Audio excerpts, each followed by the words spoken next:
Okay. ಆತ್ಮೀಯ ಚಾಣಕ್ಯ ವೇದಿಕೆಯ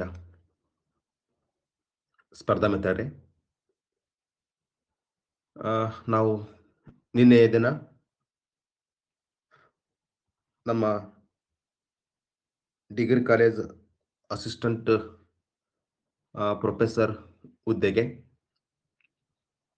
ಕಳೆದ ಬಾರಿ ನಿಗದಿಪಡಿಸಿರ್ತಕ್ಕಂಥ ರಾಜ್ಯಶಾಸ್ತ್ರ ವಿಷಯದ ಪಠ್ಯಕ್ರಮದಲ್ಲಿ ಯೂನಿಟ್ 1 ಹಾಗೂ ಯೂನಿಟ್ 2 ಪಠ್ಯಕ್ರಮವನ್ನು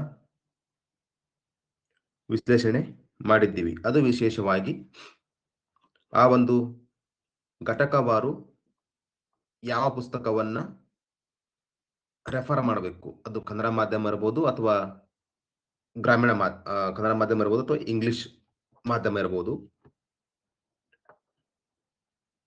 ಅದರ ಬಗ್ಗೆ ನೋಡಿದ್ವಿ. ಮತ್ತೊಂದು ಬಾರಿ ಹೇಳ್ತಾ ಇದ್ದೀನಿ, unit 1 political science theory and thought ಅಂತ ಬಂದಾಗ OP ಗೌಬಾ ಅವರ ಪೊಲಿಟಿಕಲ್ ಥಿಯರಿ ಬುಕ್ ರೆಫರ್ ಮಾಡಬಹುದು. ಹಾಗೆಯೇ ಅಲ್ಲಿ Indian political thought and western political thought ಅಂತ ಬಂದಾಗ ಅದು ಕೂಡ OP ಗೌಬಾ ಅಧ್ಯಯನವನ್ನು ಮಾಡಬಹುದು. ಜೊತೆಗೆ ಕಂಪ್ಯಾರಿಟಿವ್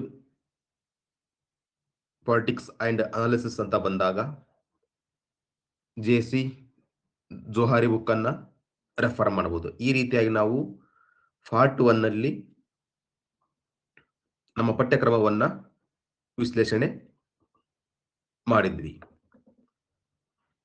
ಇವತ್ತಿನ ತರಗತಿಯಲ್ಲಿ ಬಹಳ ಮುಖ್ಯವಾಗಿರ್ತಕ್ಕಂಥದ್ದು ಇನ್ನೂ 3 ಘಟಕದ ಪಠ್ಯಕ್ರಮವನ್ನು ಯಾವ ರೀತಿ ಓದಬೇಕು, ಆ ಪಠ್ಯಕ್ರಮಕ್ಕೆ ಅನುಸಾರವಾಗಿ ಕನ್ನಡ ಮಾಧ್ಯಮದ ಯಾವ ಬುಕ್ ರೆಫರ್ ಮಾಡಿದರೆ ಸೂಕ್ತ, ಹಾಗೆ ಆಂಗ್ಲ ಮಾಧ್ಯಮದಲ್ಲಿ ಯಾವ ಬುಕ್ ಬೆಸ್ಟ್ ಅಂತ ನೋಡೋಣ. ಇಲ್ಲಿ ಘಟಕ 3 ನಮಗೆಲ್ಲ ಸ್ವಲ್ಪ ಈಸಿ ಇರತಕ್ಕಂಥ ಒಂದು ಘಟಕ ಅಂತ ನಾವು ಭಾವಿಸ್ಬೋದು. ಯಾಕಂದ್ರೆ ಇಲ್ಲಿ ಇಂಡಿಯನ್ ಗವರ್ಮೆಂಟ್ ಆ್ಯಂಡ್ ಪಾಲಿಟಿಕ್ಸ್ ಅಂತ ನಿಮಗೆ ಯೂನಿಟ್ ಇದೆ. ಈ ಯೂನಿಟ್ಗೆ ನಾವು ನಮ್ಮ ಭಾರತ ಸಂವಿಧಾನ ಯಾವ ರೀತಿ ಡೆವಲಪ್ ಆಯಿತು, ಉದಾಹರಣೆ ನಾವು ಹಿಸ್ಟಾರಿಕಲ್ ಬ್ಯಾಕ್ಗ್ರೌಂಡ್ ನೋಡ್ಬೇಕು. ಸರ್, ಏನು ಓದ್ಬೇಕಾಗಾದ್ರೆ ಇಲ್ಲಿ ಹಿಸ್ಟಾರಿಕಲ್ ಬ್ಯಾಕ್ಗ್ರೌಂಡ್ ಅಂದಾಗ 1773ರ ರೆಗ್ಯುಲೇಟಿಂಗ್ ಆಕ್ಟ್ ಇಂದ ಆರಂಭ ಆಗಿ, ಅಂದ್ರೆ ಬ್ರಿಟಿಷರು ಜಾರಿಗೆ ತಂದ ಮೊದಲ ಕಾಯ್ದೆ ಇದು ಇಂಡಿಯಾದಲ್ಲಿ, ನಿಯಂತ್ರಣ ಕಾಯ್ದೆ ರೆಗ್ಯುಲೇಟಿಂಗ್ ಆಕ್ಟ್ 1773. ಅದಾದ್ಮೇಲೆ 1784 ಪಿಟ್ಸ್ ಇಂಡಿಯಾ ಆಕ್ಟ್ ಬರುತ್ತಾ, ನೆಕ್ಸ್ಟ್ ಚಾರ್ಟರ್ ಆಕ್ಟ್ಗಳು ಬರುತ್ತೆ, ಕೌನ್ಸಿಲ್ ಆಕ್ಟ್ಗಳು ಬರುತ್ತೆ, ಪಾರ್ಲಿಮೆಂಟು ಸುಧಾರಣೆಗಳು ಬರುತ್ತೆ, ಮಾಂಟೆಗೋ ಚೆಲ್ಮ್ಸ್ಫೋರ್ಡ್ ಕಾಯ್ದೆ ಇರ್ಬೋದು, ಮೋಸ್ಟ್ ಇಂಪಾರ್ಟೆಂಟ್ 1935 ಆಕ್ಟ್ ಇರ್ಬೋದು. ಆಮೇಲೆ ಬ್ರಿಟಿಷರು ಭಾರತದಲ್ಲಿ ಜಾರಿಗೆ ತಂದ ಕೊನೆಯ ಕಾಯ್ದೆ ಭಾರತ ಸ್ವಾತಂತ್ರ್ಯ ಕಾಯ್ದೆ, ಇಂಡಿಯನ್ ಇಂಡಿಪೆಂಡೆನ್ಸ್ ಆಕ್ಟ್. ಇಷ್ಟೆಲ್ಲ ನೋಡ್ಬೇಕು. ನೋಡ್ಲಿಕ್ಕೆ ಏನ್ ಕಾಣುತ್ತಿದ್ದು, ಸಂವಿಧಾನಿಕ ಬೆಳವಣಿಗೆ, ಸಂವಿಧಾನ ಹೆಂಗ್ ಡೆವಲಪ್ ಆಯ್ತು ಅಂತ ನೋಡ್ಬೇಕಾದ್ರೆ ನಾವು ಬ್ರಿಟಿಷರು ಜಾರಿಗೆ ತಂದಿರ್ತಕ್ಕಂಥ ಆ ಎಲ್ಲಾ ಕಾಯ್ದೆಗಳನ್ನ ನಾವು ಅಧ್ಯಯನ ಮಾಡ್ಬೇಕಾಗತ್ತೆ. ಇಲ್ಲಿ ಅಲ್ಲಿಂದ ವಾಪಸ್ ಮುಖ್ಯವಾಗಿ ನಾವೆರಡನೇ ಅಂಶ ನೋಡ್ತೀವಿ, ಭಾರತೀಯ ಸಂವಿಧಾನ ಯಾವ ರೀತಿ ರಚನೆ ಆಯಿತು. ನೀವಿಲ್ಲಿ ಏನ್ ಅಧ್ಯಯನ ಮಾಡ್ಬೇಕಂದ್ರ ವಾಪಸ್ 1934 MN ರಾಯ್, 1935 INC ಡಿಮ್ಯಾಂಡ್ ಮಾಡುತ್ತಾ, 1938 INC ಪರವಾಗಿ ನೆಹರು, 1940 ಆಗಸ್ಟ್ ಆಫರ್ ಬರುತ್ತಾ, 1942 ಕ್ರಿಪ್ಸ್ ಪ್ರಪೋಸಲ್ಸ್ ಇರಬಹುದು, 1945 ಇಂಗ್ಲೆಂಡ್ ಅಲ್ಲಿ ಪೊಲಿಟಿಕಲ್ ಪಾರ್ಟಿ ಚೇಂಜ್ ಆಗುತ್ತಾ, ಕನ್ಸರ್ವೇಟಿವ್ ಪಾರ್ಟಿಯಿಂದ ಲೇಬರ್ ಪಾರ್ಟಿಗೆ ಅಧಿಕಾರ ಹಸ್ತಾಂತರ ಆಗುತ್ತಾ, ಕ್ಲೈಮೇಟ್ PM ಆಗ್ತಾರ, ಕ್ಯಾಬಿನೆಟ್ ಮಿಷನ್ ಇಂಡಿಯಾಕ್ಕೆ ಕಳಿಸ್ತಾರ ಸಚಿವ ಸಂಪುಟ ಆಯೋಗ. ಅದೇ ಟೈಮಲ್ಲಿ ಪ್ರತ್ಯೇಕತೆಯ ಕೂಗು, ಮೌಂಟ್ ಬ್ಯಾಟನ್ ಪ್ಲಾನ್ ಇರ್ಬೋದು. ಅಲ್ಲಿಂದ ವಾಪಸ್ ಎಲ್ಲಕ್ಕಿಂತ ಮುಖ್ಯವಾಗಿ ಡಿಸೆಂಬರ್ 9, 1946 ಇಂದ ಅಪ್ ಟು ಜನವರಿ 1950 ವರೆಗೆ ಈ ಸಂವಿಧಾನ ರಚನಾ ಸಭೆ ಯಾವ ರೀತಿ ವರ್ಕ್ ಮಾಡುತ್ತಾ, ಅಲ್ಲಿ ಏನ್ ಡಿಬೇಟ್ಸ್ ಆಗುತ್ತಾ, ಸಮಿತಿಗಳು ಎಷ್ಟಿದ್ವು, ಪ್ರೆಸಿಡೆಂಟ್ ಯಾರಿದ್ರು, ಮೆಂಬರ್ಸ್ ಎಷ್ಟು ಜನ ಇದ್ರು, ಎಷ್ಟು ದುಡ್ಡು ಖರ್ಚಾಯ್ತು, ಈ ರೀತಿ ನೀವು ಓದ್ಬೇಕಾಗತ್ತೆ. ಕಂಪ್ಲೀಟ್ 1946 ಕ್ಯಾಬಿನೆಟ್ ಮಿಷನ್ ಇಂದ ಹಿಡ್ಕೊಂಡು ಅಪ್ ಟು ಸಂವಿಧಾನ ಜಾರಿಗೆ ಬರುವ ತನಕ ಯಾವ ರೀತಿ ಅಲ್ಲಿ ಬೆಳವಣಿಗೆಗಳಾಗುತ್ತೆ ಅದ್ರ ಬಗ್ಗೆ ನೀವು ಫೋಕಸ್ ಮಾಡ್ಬೇಕಾಗತ್ತೆ. ಅದಕ್ಕೆ ಆರಂಭದಲ್ಲಿ ಹೇಳಿದೆ, ತುಂಬಾ ಹೆವಿ ಸಿಲೆಬಸ್ ಇದೆ, ತುಂಬಾ ಹೆವಿ ಸಿಲೆಬಸ್ ಇದೆ. ಹಾಗಾಗಿ ನೀವು ಅದನ್ನ ಅಬ್ಸರ್ವ್ ಮಾಡಿದಾಗ ಮಾತ್ರ, ಅದನ್ನು ನೀವು ಸರಿಯಾಗಿ ವಿಶ್ಲೇಷಣೆ ಮಾಡಿದಾಗ ಮಾತ್ರ ಇಲ್ಲಿ ಈ ಚಾಪ್ಟರ್ ಮೇಲೆ ನೀವು ಒಳ್ಳೆ ಅಂಕಗಳನ್ನ ಗಳಿಸ್ಲಿಕ್ಕೆ ಸಾಧ್ಯ ಇರುತ್ತಾ. ಓಕೆ, ನೀವು ಸ್ಕ್ರೀನ್ ಕಾಣಿಸ್ತಾ ಇಲ್ಲ ಅಂತ ಹಾಕಿದ್ರಿ, ಇವಾಗ ಕಾಣಿಸ್ತಾ ಇದೆನಾ? ಸ್ವಲ್ಪ ಆ್ಯಪ್ ಅಪ್ಡೇಟ್ ಆಗಿರ್ಬೋದು ಅನ್ಸುತ್ತೆ. ಓಕೆ, ನೋಡ್ರಿ ಇಲ್ಲಿ ನೆಕ್ಸ್ಟ್ ಬರ್ತಕ್ಕಂಥದ್ದು ಭಾರತೀಯ ಸಂವಿಧಾನದ ಸೈದ್ಧಾಂತಿಕ ಅಡಿಪಾಯಗಳು ಅಂತ. Philosophical foundations of the Indian constitution ಬಹಳ ಮುಖ್ಯ. ಇಲ್ಲಿ ನೀವು ಅಬ್ಸರ್ವ್ ಮಾಡ್ತೀರಿ, ಇಲ್ಲಿ 4 ಟಾಪಿಕ್ ಮೇಲೆ ಜಾಸ್ತಿ ಪ್ರಶ್ನೆಗಳು ರೈಸ್ ಆಗುತ್ತೆ. ಪೀಠಿಕೆ ಅಂದ್ರೆ ನಮ್ಮ ಪ್ರಿಯಾಂಬಲ್ ಯಾವ ರೀತಿ ಇದೆ. ಫಂಡಮೆಂಟಲ್ ರೈಟ್ಸ್ ಅಂತೂ ಬಹಳ ವೈಡ್ ಕಾನ್ಸೆಪ್ಟ್ ಇದು. ಫಂಡಮೆಂಟಲ್ ಡ್ಯೂಟೀಸ್ ಇರ್ಬೋದು, directive principles of state policy ಇರ್ಬೋದು, ಬಹಳ ಮುಖ್ಯವಾಗಿರ್ತಕ್ಕಂಥ ಕಾನ್ಸೆಪ್ಟ್ಗಳು ಇವೆಲ್ಲ. ಬಟ್ ನಾವು ಇಲ್ಲಿ ನಮಗೆ 3ನೇ ಘಟಕಕ್ಕೆ ಸಾಕಷ್ಟು ಸೋರ್ಸ್ ಸಿಗುತ್ತೆ. ಅದು ಕನ್ನಡ ಇರಬಹುದು, ಇಂಗ್ಲಿಷ್ ಇರಬಹುದು. ಸೋರ್ಸ್ಗೇನು ಕೊರತೆ ಇಲ್ಲ, ಬಟ್ ಪ್ರಶ್ನೆಗಳನ್ನು ಇಲ್ಲಿ ಆಳವಾಗಿ ಕೇಳ್ತಾರೆ. ಈಗ ಉದಾಹರಣೆ ಯಾವ ರೀತಿ ಪ್ರಶ್ನೆ ಕೇಳ್ತಾರಂದ್ರ, ಒಂದು 4 ಸ್ಟೇಟ್ಮೆಂಟ್ ಕೊಟ್ಟು ಅಲ್ಲಿ ಮೂಲಭೂತ ಹಕ್ಕು ಮತ್ತು ನಿರ್ದೇಶಕ ತತ್ವಗಳ ಮಧ್ಯೆ ಏನು ಸಾಮ್ಯತೆ ಇದೆ, ಏನು ವ್ಯತ್ಯಾಸ ಇದೆ. ಉದಾಹರಣೆ, fundamental rights are justifiable but directive principle of state policy are non justifiable. ಇದು ಡಿಫರೆನ್ಸ್. ಈ ರೀತಿ ನೋಡ್ಬೇಕು ನಾವು. ಉದಾಹರಣೆ, ಮೂಲಭೂತ ಹಕ್ಕುಗಳು ಸಾಮಾಜಿಕ ಪ್ರಜಾಪ್ರಭುತ್ವದ ಸ್ಥಾಪನೆಗೆ ನೆರವಾದ್ರ, ನಿರ್ದೇಶಕ ತತ್ವಗಳು ರಾಜಕೀಯ ಮತ್ತು ಆರ್ಥಿಕ ಪ್ರಜಾಪ್ರಭುತ್ವಕ್ಕೆ ಪೂರಕವಾಗಿ ವರ್ಕ್ ಮಾಡುತ್ತೆ. ಅಂದ್ರೆ ಫಂಡಮೆಂಟಲ್ ರೈಟ್ಸ್ ವೈಲೇಷನ್ ಆದಾಗ ನಾವು ಸುಪ್ರೀಂ ಕೋರ್ಟ್ ಅಥವಾ ಹೈಕೋರ್ಟ್ ಮೂಲಕ ಅವನ್ನ ನಾವು ಇಂಪ್ಲಿಮೆಂಟ್ ಮಾಡಿಸಬಹುದು, ಅಪ್ರೋಚ್ ಮಾಡಿ. But directive principles of state ಪಾಲಿಸಿಯನ್ನ ರಾಜ್ಯಗಳು ಇಂಪ್ಲಿಮೆಂಟ್ ಮಾಡಲೇಬೇಕಂತೇನಿಲ್ಲ. ಅವು ನಿರ್ದೇಶನದ ಸ್ವರೂಪ. ನೋಡ್ರಿ, ನಿರ್ದೇಶನ ಡೈರೆಕ್ಟಿವ್ ನೇಚರ್ ಅದವು. ಅಂದ್ರೆ ಈ ರೀತಿ ಪ್ರಶ್ನೆಗಳನ್ನ ಫೋಕಸ್ ಮಾಡ್ತಾರ. ಈಗ ಮೂಲಭೂತಕ್ಕೆ ಎಷ್ಟನೇ ಭಾಗ, ಎಷ್ಟನೇ ವಿಧಿ, ಇವೆಲ್ಲ ಬೇಸಿಕ್ ಕ್ವಶನ್ಸ್. ನಿಮ್ಮ ನೇಮಕಾತಿಯಲ್ಲಿ ಅಂತ ಬೇಸಿಕ್ ಲೆವೆಲ್ ಪ್ರಶ್ನೆಗಳು ಬರೋದಿಲ್ಲ. ನಿರ್ದೇಶಕ ತತ್ವ 4ನೇ ಭಾಗ, 36 to 51, ಐರಿಷ್ ದೇಶ, ಇವೆಲ್ಲ ಬೇಸಿಕ್ ಕ್ವಶನ್ಸ್ ಆಗುತ್ತೆ. ಕೇಳಬಹುದು, ಬಟ್ ಸಾಧ್ಯತೆ ಕಡಿಮೆ ಇರುತ್ತೆ. ಉದಾಹರಣೆ, directive principles of state policy ಬಗ್ಗೆ ಒಂದು ಮ್ಯಾಚ್ ದಿ ಫಾಲೋಯಿಂಗ್ ಕೊಟ್ಟು ಒಂದ್ ಕಡೆ 4 ಆರ್ಟಿಕಲ್ ಕೊಟ್ಟು ರೈಡ್ ಅಲ್ಲಿ ಆ ಆರ್ಟಿಕಲ್ ಏನ್ ಡೀಲ್ ಮಾಡುತ್ತಾ, ಏನ್ ಎಕ್ಸ್ಪ್ಲೇನ್ ಮಾಡುತ್ತಾ, ಅದನ್ನ ನಿರೀಕ್ಷೆ ಮಾಡ್ತಾರ ನಿಮ್ಮಿಂದ. ಮಿಸ್ ಮ್ಯಾಚ್ ಮಾಡ್ತಾರ, ಅಥವಾ ಮ್ಯಾಚ್ ಮಾಡಿ 3 ಮ್ಯಾಚ್ ಇರುತ್ತೆ, ಒಂದು ಮಿಸ್ ಮ್ಯಾಚ್ ಇರುತ್ತೆ, ಅದನ್ನ ಫೈಂಡ್ ಔಟ್ ಮಾಡುವಂತ ಪ್ರಶ್ನೆಗಳು ರೈಸ್ ಆಗ್ತವೆ. ಸೊ ಹಾಗಾಗಿ ನೀವು ಆ ಲೆವೆಲ್ ಅಲ್ಲಿ ಅಧ್ಯಯನ ಮಾಡಿದಾಗ ಮಾತ್ರ ನೀವು ಅತ್ಯುತ್ತಮ ಅಂಕಗಳನ್ನ ಗಳಿಸಬಹುದು. ಸುಮಾರು ಜನ ಅಂತಾರೆ ಇಂಡಿಯನ್ ಗವರ್ಮೆಂಟ್ ಅಂಡ್ ಪಾಲಿಟಿಕ್ಸ್ ಬಹಳ ಈಸಿ ಸಿಲೆಬಸ್. ಎಸ್, ಈಸಿ ಇದೆ, ಬಟ್ ಪ್ರಶ್ನೆಗಳನ್ನ ಕೇಳ್ತಕ್ಕಂತ ಏನು ಆ ಒಂದು ರೀತಿ ಈಗ ಚೇಂಜ್ ಆಗಿದೆ. ಸೊ ಅದಕ್ಕೋಸ್ಕರ ನೀವು ಯಾವ ಹುದ್ದೆಗೆ ಪ್ರಿಪೇರ್ ಆಗ್ತಾ ಇದ್ದೀರಿ? ಅಸಿಸ್ಟೆಂಟ್ ಪ್ರೊಫೆಸರ್ ಪೋಸ್ಟ್, ಇದು group B post, UGC scale ಇರ್ತಕ್ಕಂಥ ಪೋಸ್ಟ್. ಮತ್ತು ಆ ಹುದ್ದೆಯನ್ನು ನಿರೀಕ್ಷೆಯಲ್ಲಿ ಇಟ್ಕೊಂಡು ನಾವು ಕಾನ್ಸ್ಟೇಬಲ್ ಹುದ್ದೆಗೆ ಓದ್ತಕ್ಕಂಥ ಶೈಲಿಯಲ್ಲಿ ಓದಿದ್ರ ಮ್ಯಾಚ್ ಆಗಲ್ಲ. ಸೊ ಆ ಹುದ್ದೆಗೆ ತಕ್ಕಂತೆ ಪ್ರಶ್ನೆ ಪತ್ರಿಕೆಯ ಆಳ ಮಟ್ಟ ನಿರ್ಧಾರ ಆಗುತ್ತೆ. ಸೊ ಅದಕ್ಕೋಸ್ಕರ ನೀವು ಈ 4 ಟಾಪಿಕ್ ಮೇಲೆ ಕವರ್ ಮಾಡ್ಬೇಕು. Preamble, fundamental rights, fundamental duties, directive principles of state policy. ಉದಾಹರಣೆ ನೋಡ್ರಿ, ಇವೇ 4 ಚಾಯ್ಸ್ ಇರ್ತಾವ ಅನ್ಕೊಡ್ರಿ ನಿಮಗೆ. ಈ 4 ಚಾಯ್ಸ್ ಕೊಟ್ಟು ಪ್ರಶ್ನೆ ಏನು ಕೇಳ್ಬೋದು ಹೇಳ್ರಿ? ಈ ಕೆಳಗಿನ ಯಾವುದು ಸಂವಿಧಾನದ ಮೂಲ ರಚನೆ ಅಲ್ಲ? ಆನ್ಸರ್ ಕಮೆಂಟ್ ಮಾಡಿ ನೋಡೋಣ. ಆಪ್ಷನ್ 1 2 3 4 ಇದೆ. ಪ್ರಶ್ನೆ ಏನಿದೆ? ಕೆಳಗಿನ ಯಾವುದು ಭಾರತ ಸಂವಿಧಾನದ ಮೂಲ ರಚನೆ ಅಲ್ಲ ಅಂತ ಪ್ರಶ್ನೆ ಬಂದಾಗ ನೀವು ಆಪ್ಷನ್ 1 ಹಾಕ್ತಿರೋ, 2 ಹಾಕ್ತಿರೋ, ಅಥವಾ 3 ಹಾಕ್ತಿರೋ, ಅಥವಾ 4 ಹಾಕ್ತಿರೋ? ಇದೇ ತರ ಪ್ರಶ್ನೆಗಳು ಕೇಳ್ತಾರೆ. Yes, fundamental duties. ಯಾಕಂದ್ರೆ ಫಂಡಮೆಂಟಲ್ ಡ್ಯೂಟೀಸ್ ಆಡ್ ಆಗಿದ್ದು through 42nd amendment in 1976. Part 4A and 51A article deals with the fundamental duties. ಈ ತರ ಪ್ರಶ್ನೆಗಳನ್ನ ಕೇಳ್ತಾರೆ. ಸೊ ನಾವು ಅಧ್ಯಯನ ಮಾಡ್ಬೇಕಾದ್ರ ಪ್ರಶ್ನೆಗಳನ್ನ ನಾವೇ ಕ್ರಿಯೇಟ್ ಮಾಡ್ಕೋಬೇಕು. ನೆಕ್ಸ್ಟ್ ನೋಡುವುದಾದ್ರ most important human rights in India. ಭಾರತದಲ್ಲಿ ಮಾನವ ಹಕ್ಕುಗಳು. ನೋಡ್ರಿ, ಇಲ್ಲಿ NHRC ಜೊತೆಗೆ ರಾಜ್ಯ ಮಾನವ ಹಕ್ಕುಗಳ ಆಯೋಗ, ಎಲ್ಲಕ್ಕಿಂತ ಮುಖ್ಯವಾಗಿ ಶಿಕ್ಷಣದ ಹಕ್ಕು RT, ರೈಟ್ ಟು ಎಜುಕೇಶನ್. ಯಾವ ಅಮೆಂಡ್ ಮೂಲಕ ಸೇರ್ಪಡೆ ಮಾಡಿದ್ರು, ಯಾವ ಆರ್ಟಿಕಲ್ ಅಲ್ಲಿ ಇದೆ, ಯಾವ ವರ್ಷ ಅದು ಕಾಯ್ದೆ ಜಾರಿಗೆ ಬಂತು, ಅವಾಗ ಪ್ರಧಾನಮಂತ್ರಿ ಯಾರಿದ್ರು,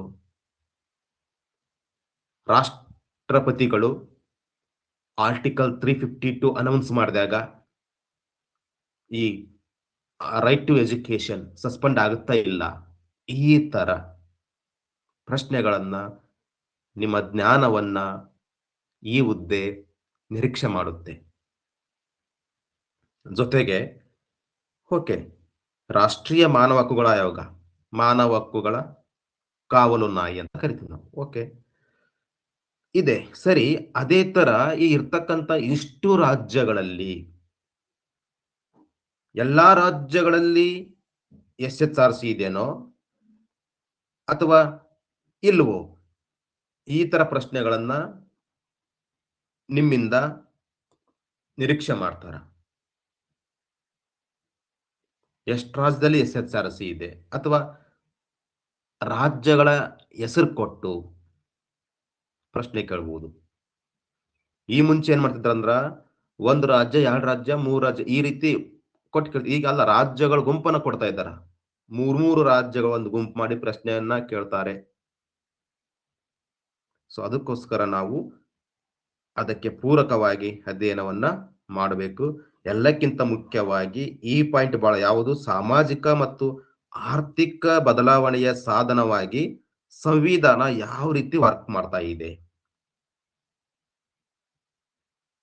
ಮೋಸ್ಟ್ ಇಂಪಾರ್ಟೆಂಟ್ ಅಂದ್ರೆ ಸಂವಿಧಾನ ಜಾರಿಗೆ ಬಂದ ಮೇಲೆ ಭಾರತ ದೇಶದೊಳಗ ಏನು ಸಾಮಾಜಿಕ ಬದಲಾವಣೆ ಆಗೈತಿ, ನನ್ನ ದೇಶದಲ್ಲಿ ಏನು ಆರ್ಥಿಕ ಬದಲಾವಣೆ ಆಗೈತಿ, ಅಲ್ಲಿ ಫೋಕಸ್ ಮಾಡ್ತಾರೆ. ಜೊತೆಗೆ ನೆಕ್ಸ್ಟ್ ಇರತಕ್ಕಂಥದ್ದು ಸಂವಿಧಾನ ತಿದ್ದುಪಡಿ ವಿಧಾನ ಬಹಳ ಮುಖ್ಯವಾಗಿರ್ತಕ್ಕಂಥದ್ದು. ತಿದ್ದುಪಡಿ ಮಾಡ್ತಕ್ಕಂಥ ಆ ಪ್ರೊಸೀಜರ್ ಎಷ್ಟನೇ ಭಾಗದಲ್ಲಿ ಇದೆ, ಎಷ್ಟನೇ ವಿಧಿಯಲ್ಲಿ ಇದೆ, ಎಷ್ಟು ಮೆಥಡ್ ಮೂಲಕ ನಾವು ಅಮೆಂಡ್ಮೆಂಟ್ ಮಾಡಬಹುದು. ಈ ವಿಚಾರದೊಳಗ ರಾಷ್ಟ್ರಪತಿಗೆ ವಿಟೋ ಪವರ್ ಇದೆನಾ ಇಲ್ವಾ, ಅಥವಾ ತಿದ್ದುಪಡಿ ಮಸೂದೆಗೆ ನಾವು ಜಾಯಿಂಟ್ ಸೆಷನ್ ಕರೀಲಿಕ್ಕೆ ಅವಕಾಶ ಇದೆನಾ ಇಲ್ವಾ, ತಿದ್ದುಪಡಿ ಮಸೂದೆಗಳು ಎಷ್ಟು ಮಂಡನೆ ಆಗ್ಯಾವು, ಎಷ್ಟು ತಿದ್ದುಪಡಿಗಳಾಗ್ಯಾವು, ಅಲ್ಲಿ ಫೋಕಸ್ ಮಾಡ್ಬೇಕಾಗುತ್ತೆ. ಸೊ ನೀವು ಅಬ್ಸರ್ವ್ ಮಾಡ್ತಾ ಇದ್ದೀರಿ, ಆಲ್ಮೋಸ್ಟ್ ಆಲ್ ಇಲ್ಲೇ ನೋಡಿದ್ವಲ್ಲ ನಾವು, ಇಷ್ಟೊತ್ತೇ ನೋಡಿದ್ದು. ಇದು ಕೂಡ ನಿಮ್ಮ PU ಕಾಲೇಜ್ ಉಪನ್ಯಾಸಕರ ನೇಮಕಾತಿ ಪರೀಕ್ಷೆ ಇರಬಹುದು, KSET ಇರಬಹುದು, ನೆಟ್ ಇರಬಹುದು, ಅಲ್ಲೆಲ್ಲ ಕೂಡ ಈ ಒಂದು ಪಠ್ಯಕ್ರಮ ಐತಿ. ಸೊ ನೀವು ಇಲ್ಲಿ ಜಾಸ್ತಿ ಗಮನವನ್ನು ಕೊಟ್ಟು ಅಧ್ಯಯನ ಮಾಡಿದ್ರ ನಿಮ್ಮ ಏನು ಗುರಿ ಐತಲ್ಲ, ಆ PU ಕಾಲೇಜ್ ಉಪನ್ಯಾಸಕ ಇರಬಹುದು ಅಥವಾ ಡಿಗ್ರಿ ಕಾಲೇಜ್ ಪ್ರೊಫೆಸರ್ ಇರಬಹುದು, ಎಲ್ಲಾ ಪೋಸ್ಟ್ಗೂ ಇದೇ ಸಿಲೆಬಸ್ ಇದೆ. ಅದಕ್ಕೋಸ್ಕರ ಸ್ವಲ್ಪ ಗಂಭೀರವಾಗಿ ಅಧ್ಯಯನವನ್ನ ಮಾಡ್ರಿ. ಜೊತೆಗೆ ಕೇಂದ್ರ ಸರ್ಕಾರದ ಬಗ್ಗೆ ಏನಿದೆ ಸಿಲೆಬಸ್, ಶಾಸಕಾಂಗ ಸಂಸತ್ ಅಂತ ಕರಿತೀವಲ್ಲ, ಅಲ್ಲಿ ವಿಶೇಷವಾಗಿ ಮೇಲ್ಮನೆ ಮತ್ತು ಕೆಳಮನೆ ಬಗ್ಗೆ, ಸ್ಪೀಕರ್ ಬಗ್ಗೆ, ಜೊತೆಗೆ ಲಾ ಮೇಕಿಂಗ್ ಪ್ರೊಸೆಸ್ ಬಹಳ ಮುಖ್ಯ. ಒಂದು ಕಾನೂನು ರಚನೆ ಆಗ್ಬೇಕಾದ್ರೆ ಸ್ಟೆಪ್ ಬೈ ಸ್ಟೆಪ್ಸ್ ಯಾವ ರೀತಿ ಆಗುತ್ತೆ ಅಲ್ಲಿ, ಎಕ್ಸಾಂಪಲ್ ನಮ್ಮ ನೇಮಕಾತಿಯಲ್ಲಿ ಕೂಡ ಕೇಳಿದ್ರು, ಏನು ಆ ಕಾನೂನು ರಚನೆ ಆಗ್ತಕ್ಕಂಥ ಹಂತಗಳನ್ನ ಹಿಂದೆ ಮುಂದೆ ಮಾಡಿ ಸೀರಿಯಲ್ ಆಗಿ ನೀವು ಅದನ್ನ ಕೋಡ್ ರೂಪದಲ್ಲಿ ಹೊಂದಿಸ್ರಿ ಅಂತ. ಅದನ್ನ ನಾವು ನೆನಪಿಟ್ಕೋಬೇಕು. ಜೊತೆಗೆ ಕಾರ್ಯಾಂಗ ಅಂತ ಬಂದಾಗ ರಾಷ್ಟ್ರಪತಿ, ಪ್ರಧಾನಮಂತ್ರಿ ಮತ್ತು ಮಂತ್ರಿ ಮಂಡಲ ಇವ್ರ ಬಗ್ಗೆ ಆಳವಾದ ಜ್ಞಾನ. ಜೊತೆಗೆ ಎಲ್ಲಕ್ಕಿಂತ ಮುಖ್ಯವಾಗಿ ಪಾರ್ಲಿಮೆಂಟರಿ ಕಮಿಟೀಸ್ ಇತ್ತೀಚೆಗೆ ಇಲ್ಲಿ ಜಾಸ್ತಿ ಫೋಕಸ್ ಮಾಡ್ತಾ ಇದ್ದಾರ. ಪಾರ್ಲಿಮೆಂಟರಿ ಕಮಿಟಿಗಳ ಬಗ್ಗೆ ಸಮಿತಿ ಅದಾವು, ಆ ಸಮಿತಿಯ ಸದಸ್ಯರ ಸಂಖ್ಯೆ ಎಷ್ಟಿರುತ್ತಾ, ಅಲ್ಲಿ ಲೋಕಸಭೆ ಸದಸ್ಯರ ಸಂಖ್ಯೆ ಎಷ್ಟು, ರಾಜ್ಯಸಭೆ ಸದಸ್ಯರ ಸಂಖ್ಯೆ ಎಷ್ಟು, ಆ ಸಮಿತಿಯ ಅಧ್ಯಕ್ಷರು ರೂಲಿಂಗ್ ಪಾರ್ಟಿ ಇರ್ತಾರೋ ಅಥವಾ ಅಪೋಸಿಷನ್ ಪಾರ್ಟಿಯವರು ಇರ್ತಾರೋ ಇಲ್ಲಿ ಫೋಕಸ್ ಮಾಡ್ತಾರ. ಅಂದ್ರೆ ನೀವು ಯೂನಿಯನ್ ಗೌರ್ಮೆಂಟ್ ಅಂತ ಬಂದಾಗ ಕಂಪ್ಲೀಟ್ ಆಗಿ ಲೋಕಸಭಾ, ರಾಜ್ಯಸಭಾ, ಸ್ಪೀಕರ್ ಬಗ್ಗೆ, ಆಮೇಲೆ ಕಾನೂನು ಯಾವ ರೀತಿ ರಚನೆ ಆಗುತ್ತೆ, ಜೊತೆಗೆ ಎಕ್ಸಿಕ್ಯೂಟಿವ್ ಬ್ರಾಂಚ್ ಅಂತ ಬಂದಾಗ president, prime minister and council of minister ಬಗ್ಗೆ ಓದ್ಕೊಂಡು ವಾಪಸ್ ಆ ಪಾರ್ಲಿಮೆಂಟರಿ ಕಮಿಟಿಗಳ ಬಗ್ಗೆ ನಿಮ್ದೇ ಆದ ಒಂದು ಶೈಲಿಯಲ್ಲಿ ನೀವು ನೋಟ್ಸ್ ಮಾಡ್ಕೊಡ್ರಿ. ಜೊತೆಗೆ ಅದೇ ರೀತಿಯಾಗಿ ಸ್ಟೇಟ್ ಗೌರ್ಮೆಂಟ್ ಅಂತ ಬಂದಾಗ ಸೇಮ್ ಶಾಸಕಾಂಗ ಅಂತ ಬಂದಾಗ ವಿಧಾನಸಭೆ ಮತ್ತು ವಿಧಾನ ಪರಿಷತ್, ಇದು ಒಂದು ಡಿಫ್ರೆನ್ಸ್ ಆಗುತ್ತಾ. ನಾವು ಕೇಂದ್ರ ಶಾಸಕಾಂಗ ಕಂಪಲ್ಸರಿಯಾಗಿ ದ್ವಿಸದನ ಹೊಂದಿರಬೇಕು, ಬಟ್ ರಾಜ್ಯ ಶಾಸಕಾಂಗದಲ್ಲಿ ಏಕಸದನ ಇರಬಹುದು ಅಥವಾ ದ್ವಿಸದನ ಇರಬಹುದು. ಯಾವುದೇ ರಾಜ್ಯ ಮೇಲ್ಮನೆಯನ್ನ ಹೊಸದಾಗಿ ಸೃಷ್ಟಿ ಮಾಡಬೇಕಾದ್ರ ಅಥವಾ ಇರ್ತಕ್ಕಂಥ ಮೇಲ್ಮನೆಯನ್ನ ರದ್ದುಗೊಳಿಸಬೇಕಾದ್ರ ಅಲ್ಲಿ ಏನು ಪ್ರೊಸೀಜರ್ ಇದೆ, ಯಾವ ಆರ್ಟಿಕಲ್ ಅಲ್ಲಿ ಅವಕಾಶ ಕೊಡುತ್ತಾ, 169 ಅಂದ್ರೆ ಸಂವಿಧಾನದ 119ನೇ ವಿಧಿಯ ಅಡಿಯಲ್ಲಿ ನಾವು ಯಾವುದೇ ರಾಜ್ಯದಲ್ಲಿ ಹೊಸದಾಗಿ ಮೇಲ್ಮನೆಯನ್ನು ಸೃಷ್ಟಿ ಮಾಡಬಹುದು ಅಥವಾ ಈಗ ಆಲ್ರೆಡಿ ಇರತಕ್ಕಂಥ ಮೇಲ್ಮನೆಯನ್ನ ನಾವು ರದ್ದು ಕೂಡ ಮಾಡಬಹುದು. ಅಲ್ಲಿ ರಾಜ್ಯಕ್ಕೆ ಪವರ್ ಇದೆನೋ ಅಥವಾ ಪಾರ್ಲಿಮೆಂಟಿಗೆ ಪವರ್ ಇದೆನೋ ನೀವು ಅದನ್ನ ನೋಟ್ ಮಾಡ್ಕೋಬೇಕಾಗತ್ತ. ಜೊತೆಗೆ ಕಾರ್ಯಾಂಗ ಅಂತ ಬಂದಾಗ ಗವರ್ನರ್ ಬಗ್ಗೆ, ಚೀಫ್ ಮಿನಿಸ್ಟರ್ ಬಗ್ಗೆ ಅಷ್ಟೇ ಅಲ್ಲ, ರಾಜ್ಯ ಮಂತ್ರಿ ಮಂಡಲ ಸೇಮ್ ಅಲ್ಯಂಗ ರಾಷ್ಟ್ರಪತಿ, ಪ್ರಧಾನಿ, ಮಂತ್ರಿ ಮಂಡಲ ಇರುತ್ತೆ. ಅದೇ ತರ ಇಲ್ಲಿ ರಾಜ್ಯಪಾಲ, ಮುಖ್ಯಮಂತ್ರಿ ಮತ್ತು ಮಂತ್ರಿಗಳ ಮಂಡಲದ ಬಗ್ಗೆ ನೀವು ಫೋಕಸ್ ಮಾಡ್ಬೇಕಾಗತ್ತ. ಜೊತೆಗೆ ಪಂಚಾಯತ್ ರಾಜ್ ಸಿಸ್ಟಮ್ ಅದು ಜಾಸ್ತಿ ಫೋಕಸ್ ಅಲ್ಲಿ ಮಾಡಿದ್ರೆ ಅವರು 73 ಮತ್ತು 74ನೇ ತಿದ್ದುಪಡಿ ಕಾಯ್ದೆ ನೋಡ್ರಿ. 73ನೇ ತಿದ್ದುಪಡಿ ಗ್ರಾಮೀಣ ಸ್ಥಳೀಯ ಸರ್ಕಾರಗಳಿಗೆ ಸಂವಿಧಾನಾತ್ಮಕ ಸ್ಥಾನಮಾನವನ್ನು ಒದಗಿಸಿಕೊಟ್ರೆ, 74ನೇ ತಿದ್ದುಪಡಿ ನಗರ ಸ್ಥಳೀಯ ಸರ್ಕಾರಗಳಿಗೆ ಸಂವಿಧಾನಾತ್ಮಕ ಸ್ಥಾನಮಾನವನ್ನ ಕೊಡುತ್ತೆ. ಜೊತೆಗೆ 73 ತಿದ್ದುಪಡಿಯ ಮೂಲಕ ನಾವು 11ನೇ ಅನುಸೂಚಿಯನ್ನ ಆಡ್ ಮಾಡಿದ್ರ 74ನೇ ತಿದ್ದುಪಡಿಯ ಮೂಲಕ ನಾವು 12ನೇ ಅನುಸೂಚಿಯನ್ನ ಆಡ್ ಮಾಡ್ತೀವಿ. ಈ ತರ ನೋಡ್ಬೇಕಾಗುತ್ತಾ. ಜೊತೆಗೆ ಬಹಳ ಮುಖ್ಯವಾಗಿರ್ತಕ್ಕಂಥದ್ದು, ಭಾರತ ದೇಶದೊಳಗ ಸಂಯುಕ್ತ ವ್ಯವಸ್ಥೆ ಫೆಡರಲಿಸಂ ಯಾವ ರೀತಿ ಇದೆ. ನಾನು ಪಾರ್ಟ್ 1 ನಲ್ಲಿ ಹೇಳಿದ್ದೆ, ಭಾರತ ಒಂದು ಕ್ವಾಸಿ ಫೆಡರಲ್ ಸಿಸ್ಟಮ್. ಭಾರತದಲ್ಲಿ ಈ ಸಂಯುಕ್ತ ಸರ್ಕಾರ ಅಂತ ಬಂದಾಗ ಸಿದ್ಧಾಂತದಲ್ಲಿ ಮತ್ತು ಕಾರ್ಯಾಚರಣೆಯಲ್ಲಿ ವ್ಯತ್ಯಾಸ ಇದೆ, ಅದರ ಬಗ್ಗೆ ನೋಡ್ಬೇಕಾಗುತ್ತಾ. ಜೊತೆಗೆ ಇದು ನಿಮ್ಗೆ ಅರ್ಥ ಆಗ್ಬೇಕಾದ್ರ ಭಾರತದ ಏಕಾತ್ಮಕ ಲಕ್ಷಣಗಳು ಏನೈತಿ, ಭಾರತದ ಸಂಯುಕ್ತ ವ್ಯವಸ್ಥೆಯ ಲಕ್ಷಣಗಳು ಏನದಾವು, ಅದರ ಬಗ್ಗೆ ನೀವು ನೋಡ್ಬೇಕಾಗುತ್ತೆ. ಜೊತೆಗೆ ಸ್ವಾಯತ್ತತೆ ಮತ್ತು ಪ್ರತ್ಯೇಕತಾವಾದ, ಅದ್ರ ಬಗ್ಗೆ ಅಂದ್ರೆ ನಾವು ಪ್ರತ್ಯೇಕ ರಾಜ್ಯದ ಕೂಗಿದೆಯಲ್ಲ ಅದ್ರ ಬಗ್ಗೆ. ಜೊತೆಗೆ ಎಲ್ಲಕ್ಕಿಂತ ಮುಖ್ಯವಾಗಿ ಕೇಂದ್ರ ರಾಜ್ಯಗಳ ಮಧ್ಯೆ ಉದಯೋನ್ಮುಖ ಪ್ರವೃತ್ತಿಗಳು ಏನದವು, ಅದು ವಿಶೇಷವಾಗಿ ಶಾಸನೀಯ ಸಂಬಂಧ ಇರಬಹುದು, ಆಡಳಿತಾತ್ಮಕ ಸಂಬಂಧ ಇರಬಹುದು, ಅಥವಾ ಹಣಕಾಸು ಸಂಬಂಧಗಳು ಯಾವ ರೀತಿ ಚೇಂಜ್ ಆಗ್ತಾ ಇದೆ. ಉದಾಹರಣೆ, ನಾವು ಭಾರತವನ್ನ ಒಂದ್ ರೀತಿ ಸಹಕಾರ ಸಂಯುಕ್ತ ವ್ಯವಸ್ಥೆ ಅಂತ ಕೂಡ ಕರಿತಾ ಇದ್ದೀವಿ ಇತ್ತೀಚೆಗೆ, ಕೋಆಪರೇಟಿವ್ ಫೆಡರಲಿಸಂ ಅಂತ. ಸೊ ಅದನ್ನ ನಾವು ಇಲ್ಲಿ ನೋಡ್ಬೇಕಾಗುತ್ತಾ. ಜೊತೆಗೆ ನ್ಯಾಯಾಂಗ ಅಂತ ಬಂದಾಗ ಅಬ್ಸರ್ವ್ ಮಾಡ್ತಾ ಇದ್ದೀರಿ, ಇಲ್ಲಿ ಕೇಂದ್ರ ಸರ್ಕಾರ ಮತ್ತು ರಾಜ್ಯ ಸರ್ಕಾರ ಅಂತ ಬಂದಾಗ ಶಾಸಕಾಂಗ ಯಾವ ರೀತಿ ಇರುತ್ತೆ, ಕಾರ್ಯಾಂಗ ಯಾವ ರೀತಿ ಇರುತ್ತೆ. ಅದೇ ರೀತಿಯಾಗಿ ಜುಡಿಷಿಯಲ್ ಸಿಸ್ಟಮ್ ಯಾವ ರೀತಿ ಐತಿ, ಅದು ವಿಶೇಷವಾಗಿ ಸುಪ್ರೀಂ ಕೋರ್ಟ್ ಇರ್ಬೋದು, ಹೈಕೋರ್ಟ್ ಬಗ್ಗೆ, ಎಲ್ಲಕ್ಕಿಂತ ಮುಖ್ಯವಾಗಿ ನ್ಯಾಯಿಕ ವಿಮರ್ಶೆ ಬಹಳ ಮುಖ್ಯ. ಜುಡಿಷಿಯಲ್ ರಿವ್ಯೂ ಅಂತಕ್ಕಂಥದ್ದು ಬಹಳ ಮುಖ್ಯವಾಗಿರ್ತಕ್ಕಂಥ ಕಾನ್ಸೆಪ್ಟ್. ಆಮೇಲೆ ಜುಡಿಷಿಯಲ್ ಆಕ್ಟಿವಿಸಮ್ ಅದು ಇರ್ಬೋದು. ಆಮೇಲೆ ನಮ್ಮ ನ್ಯಾಯಾಂಗದಲ್ಲಿ ಏನು ರೆಫಾರ್ಮ್ಸ್ ಸುಧಾರಣೆಗಳಾಗಿದೆ, ಪಬ್ಲಿಕ್ ಇಂಟ್ರೆಸ್ಟ್ ಲಿಟಿಗೇಷನ್ ಇರ್ಬೋದು. ಜೊತೆಗೆ ಬಹಳ ಮುಖ್ಯವಾಗಿರ್ತಕ್ಕಂಥದ್ದು ಬೇಸಿಕ್ ಸ್ಟ್ರಕ್ಚರ್ ಡಾಕ್ಟ್ರಿನ್ ಅಂತ ನೋಡ್ತೀವಿ ನಾವು. ಬಹಳ ಮುಖ್ಯವಾಗಿರ್ತಕ್ಕಂಥ ಟಾಪಿಕ್ ಇದು. ಅಂದ್ರೆ ನಮ್ಮ ಸಂವಿಧಾನದ ಮೂಲ ರಚನೆ ಏನಿದೆ. ಉದಾಹರಣೆ 1973ಯಲ್ಲಿ ಕೇಶವಾನಂದ ಭಾರತಿ ವರ್ಸಸ್ ಕೇರಳ ಪ್ರಕರಣದಲ್ಲಿ ಸುಪ್ರೀಂ ಕೋರ್ಟ್ ಹೇಳುತ್ತಾ ಪಾರ್ಲಿಮೆಂಟ್ ಸಂವಿಧಾನವನ್ನ ತಿದ್ದುಪಡಿ ಮಾಡ್ತಕ್ಕಂಥ ಅಧಿಕಾರ ಹೊಂದಿದೆ, ಬಟ್ ಸಂವಿಧಾನದ ಮೂಲ ರಚನೆಗೆ ಧಕ್ಕೆ ಬರದಂತೆ ಮಾಡಬೇಕು ಅಂತ. ಹಾಗಾದ್ರೆ ಮೂಲ ರಚನೆ ಏನು ಅಂತಕ್ಕಂಥದ್ದನ್ನು ಕೂಡ ನಾವು ಆ ಕೇಸಲ್ಲಿ ನೋಡ್ತೀವಿ. ವಾಪಸ್ ಬೇರೆ ಬೇರೆ ಕೇಸ್ ಇರಬಹುದು. ಆ ಕೇಸಲ್ಲಿ ಕೂಡ ಸುಪ್ರೀಂ ಕೋರ್ಟ್ ಸಂವಿಧಾನದ ಮೂಲ ರಚನೆಯಲ್ಲಿ ಯಾವ ಅಂಶಗಳು ಕಂಡು ಬರುತ್ತೆ ಅಂತ ತೀರ್ಪನ್ನು ಕೊಟ್ಟಿದ್ದು ನಾವು ನೋಡ್ತೀವಿ. ಜೊತೆಗೆ ರಾಜಕೀಯ ಪಕ್ಷಗಳ ಬಗ್ಗೆ, ಅದು ಭಾರತದ ಸ್ಪೆಷಲ್ ಆಗಿ ಭಾರತ ದೇಶದ ಪೊಲಿಟಿಕಲ್ ಪಾರ್ಟೀಸ್ ಯಾವ ರೀತಿ ಇದೆ, ಪ್ರೆಷರ್ ಗ್ರೂಪ್ಸ್ ಯಾವ ರೀತಿ ಇದೆ, ಪಬ್ಲಿಕ್ ಒಪಿನಿಯನ್ ಇರ್ಬೋದು, ಮೀಡಿಯಾ ನಮ್ಮ ಪಾಲಿಟಿಕ್ಸ್ ಮೇಲೆ ಯಾವ ರೀತಿ ಎಫೆಕ್ಟ್ ಆಗುತ್ತಾ, ಇದ್ರ ಬಗ್ಗೆ ನೀವು ಈ 3ನೇ ಘಟಕದಲ್ಲಿ ನೋಡ್ತೀರಿ. ಅಷ್ಟೇ ಅಲ್ಲ, ನಮ್ಮ ದೇಶದೊಳಗೆ ಕೆಲವೊಂದು ಚಳುವಳಿಗಳು ಯಾವ ರೀತಿ ಆಗುತ್ತೆ, ಅದು ಸಬಾಲ್ಟನ್ ಚಳುವಳಿ ಇರಬಹುದು, ರೈತರ ಚಳುವಳಿ ಇರಬಹುದು, ಪರಿಸರ ಚಳುವಳಿ ಮತ್ತು LGBT ಮೂವ್ಮೆಂಟ್ಸ್ ಯಾವ ರೀತಿ ಆಗ್ತಾ ಇದೆ, ಇಷ್ಟನ್ನ ನೀವು ನೋಡ್ಬೇಕು. ಜೊತೆಗೆ ಚುನಾವಣೆಗಳು ಯಾವ ರೀತಿ ಆಗುತ್ತೆ, ಜೊತೆಗೆ ಬಹಳ ಮುಖ್ಯವಾಗಿರ್ತಕ್ಕಂಥ ಪದ ಮತದಾರರ ವರ್ತನೆ ಬಹಳ ಮುಖ್ಯವಾಗಿರ್ತಕ್ಕಂಥದ್ದು ಯಾವ ರೀತಿ ಇದೆ. ಜೊತೆಗೆ ನಮ್ಮ ಎಲೆಕ್ಷನ್ ಕಮಿಷನ್ ಆಫ್ ಇಂಡಿಯಾ, ಜೊತೆಗೆ ಚುನಾವಣಾ ಸುಧಾರಣೆಗಳು, ಇದು ಕೂಡ ನಿಮ್ಮ PU ಕಾಲೇಜ್ ನೇಮಕಾತಿಯು ಕೂಡ ಇದೆ. ಉದಾಹರಣೆ ನಾವು ಈಗ ಹಳೆ ಪದ್ಧತಿ ಇತ್ತು, ವಾಪಸ್ಸು ಎಲೆಕ್ಟ್ರಾನಿಕ್ ವೋಟಿಂಗ್ ಮಷಿನ್ಸ್ ಬಂತು. ಜೊತೆಗೆ ನೋಟಾ ಚಲಾವಣೆ ಇರಬಹುದು, VVPAT ಬಳಕೆ ಇರಬಹುದು, ಸಾಕಷ್ಟು ಚೇಂಜಸ್ ಆಗಿದೆ.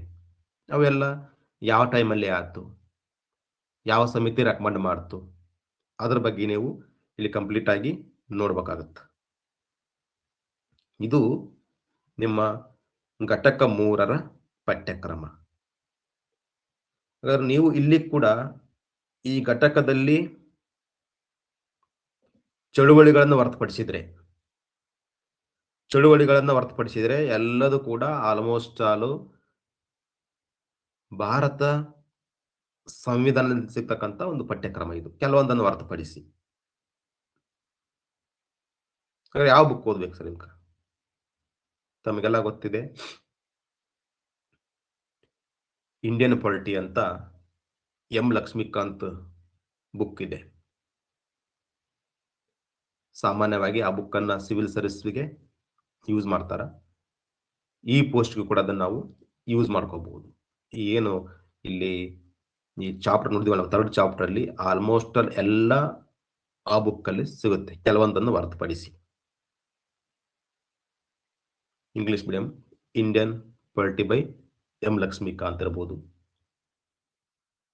ಕನ್ನಡ ಮಾಧ್ಯಮ ಅಂತ ಬಂದಾಗ ತಮಗೆಲ್ಲ ಗೊತ್ತು, ಸಾಕಷ್ಟು ಬುಕ್ಸ್ ಇದೆ. ಅದು ವಿಶೇಷವಾಗಿ ಭಾರತ ಸರ್ಕಾರ ಮತ್ತು ರಾಜಕೀಯ ಅಂತ ಬಂದಾಗ PS ಗಂಗಾಧರ್ ಇರಬಹುದು. ಭಾರತ ಸಂವಿಧಾನ ಅಂತ ಬಂದಾಗ KM ಸುರೇಶ್ ಇರಬಹುದು. ಅದೇ ಭಾರತ ಸರ್ಕಾರ ಮತ್ತು ರಾಜಕೀಯ ಅಂತ ಬಂದಾಗ HM ರಾಜಶೇಖರ್ ಬುಕ್ ಇರಬಹುದು.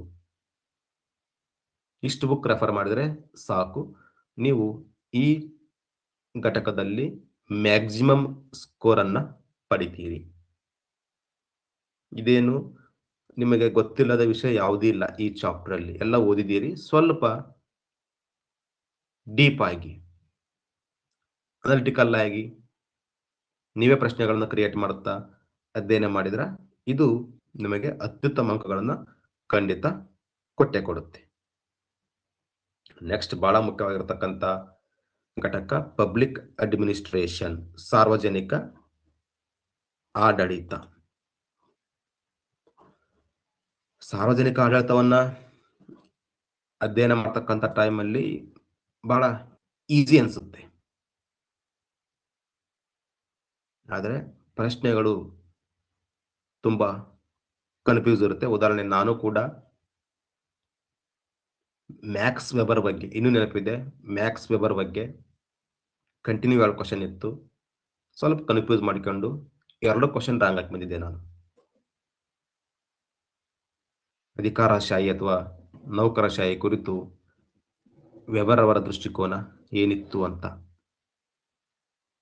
ಪ್ರಶ್ನೆಗಳಿದ್ದು ಕಂಟಿನ್ಯೂ ಆಗಿ. ಸೊ ಹಾಗಾಗಿ ಇಲ್ಲಿ ನಾವು ಮೊದಲನೇದಾಗಿ ಯಾವ ಬುಕ್ ಓದ್ಬೇಕಂತ ಹೇಳ್ತೀನಿ. ಈ ಪಬ್ಲಿಕ್ ಅಡ್ಮಿನಿಸ್ಟ್ರೇಷನ್ ಅಂತ ಬಂದಾಗ ಇಲ್ಲಿ ಕೂಡ ಇಂಗ್ಲಿಷ್ ಮೀಡಿಯಂ ಅಲ್ಲಿ ಎಂ ಲಕ್ಷ್ಮೀಕಾಂತ್ ಬುಕ್ ಸಿಗುತ್ತೆ ನಿಮ್ಗ.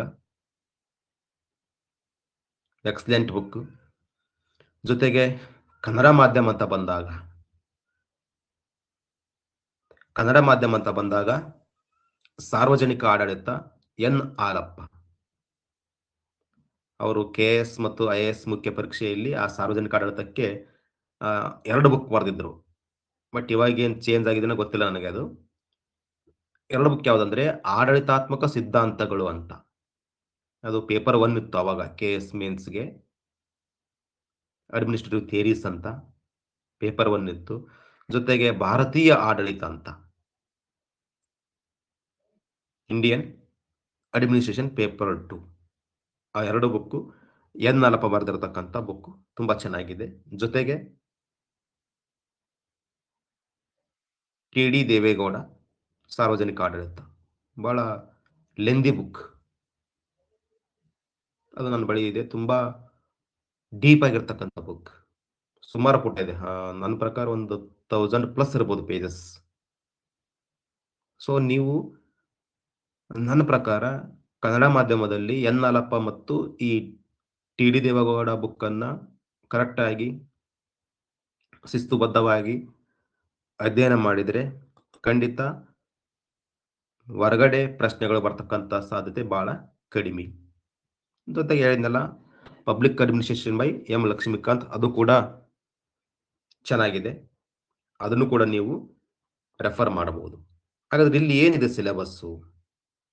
ವುಡ್ರೋ ವಿಲ್ಸನ್ ಅಮೆರಿಕದ ಮಾಜಿ ಅಧ್ಯಕ್ಷ ಅಥವಾ ಸಾರ್ವಜನಿಕ ಆಡಳಿತದ ಪಿತಾಮಹ. ಅವ್ರ ದೃಷ್ಟಿಕೋನ ಯಾವ ರೀತಿ ಇತ್ತು? ಅವ್ರ ರಾಜಕಾರಣ ಮತ್ತು ಆಡಳಿತವನ್ನ ದ್ವಿವಿಭಜನೆ ಮಾಡ್ತಾರೆ. ಏನ್ ವಿಚಾರ ಇತ್ತು? ಜೊತೆಗೆ ಇಲ್ಲಿ 5 ಕಾನ್ಸೆಪ್ಟ್ ಬಹಳ ಮುಖ್ಯ ಇದೆ. ಸಾರ್ವಜನಿಕ ಆಡಳಿತದ ಪರಿಸರ ವಿಜ್ಞಾನ,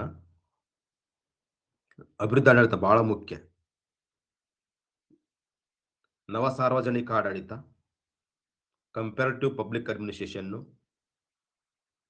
ನ್ಯೂ ಪಬ್ಲಿಕ್ ಮ್ಯಾನೇಜ್ಮೆಂಟ್. ಈ 5 ಬಹಳ ಮುಖ್ಯವಾಗಿರತಕ್ಕಂಥ ಕಾನ್ಸೆಪ್ಟ್.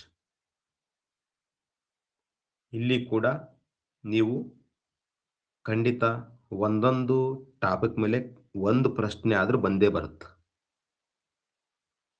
ಇವೆಲ್ಲ ನಿಮಗೆ ನಾನೇನು ಈ ಮುಂಚೆ ಹೇಳಿದ್ನಲ್ಲ ಆ ಪುಸ್ತಕದಲ್ಲಿ ಸಾಮಗ್ರಿ ನಿಮಗೆ ಸಿಕ್ಕೇ ಸಿಗುತ್ತಾ. ಜೊತೆಗೆ ಹೇಳಿದ್ನಲ್ಲ ಸಂಘಟನೆಯ ಸಿದ್ಧಾಂತಗಳು, ಈ ಮುಂಚೆ ಹೇಳಿದ್ನಲ್ಲ ಎನ್ ಹಾಲಪ್ಪರವರ ಒಂದು ಆಡಳಿತಾತ್ಮಕ ಸಿದ್ಧಾಂತಗಳ ಬುಕ್ಕಲ್ಲಿ ನಿಮ್ಗೆ ಎಲ್ಲಾ ಸೋರ್ಸ್ ಸಿಗುತ್ತೆ. ಆ ಸಂಘಟನೆ ತತ್ವಗಳು ಉದಾಹರಣೆಗೆ ಕಾರ್ಯನಿರ್ವಾಹಕ ವರ್ಗ ಇರ್ಬೋದು, ಸಲಹಾ ವರ್ಗ ಇರ್ಬೋದು, ಆದ್ಯಯ ಏಕತೆ ಇರ್ಬೋದು, ಹೈರಾರ್ಕಿ ಸಿಸ್ಟಮ್ ಇರ್ಬೋದು, ಸ್ಪ್ಯಾನ್ ಆಫ್ ಕಂಟ್ರೋಲ್ ಇರ್ಬೋದು, ಸೆಂಟ್ರಲೈಸೇಷನ್ ಇರ್ಬೋದು, ಡಿಸೆಂಟ್ರಲೈಸೇಷನ್ ಇರ್ಬೋದು, ಇಲಾಖೆಗಳನ್ನ ಯಾವ ಪ್ರಿನ್ಸಿಪಲ್ಸ್ ಮೇಲೆ ನಾವು ಕ್ಲಾಸಿಫಿಕೇಶನ್ ಮಾಡಬೇಕು, ಪಬ್ಲಿಕ್ ಕಾರ್ಪೊರೇಷನ್ ಇರ್ಬೋದು, ಕಮಿಷನ್ ಇರ್ಬೋದು, ಅದರ ಬಗ್ಗೆ ಪೂರ್ತಿ ಡೀಟೇಲ್ ಆಗಿರ್ತಕ್ಕಂಥ ಇನ್ಫಾರ್ಮೇಶನ್ ಆ ಬುಕ್ ಅಲ್ಲಿ ಸಿಗುತ್ತೆ.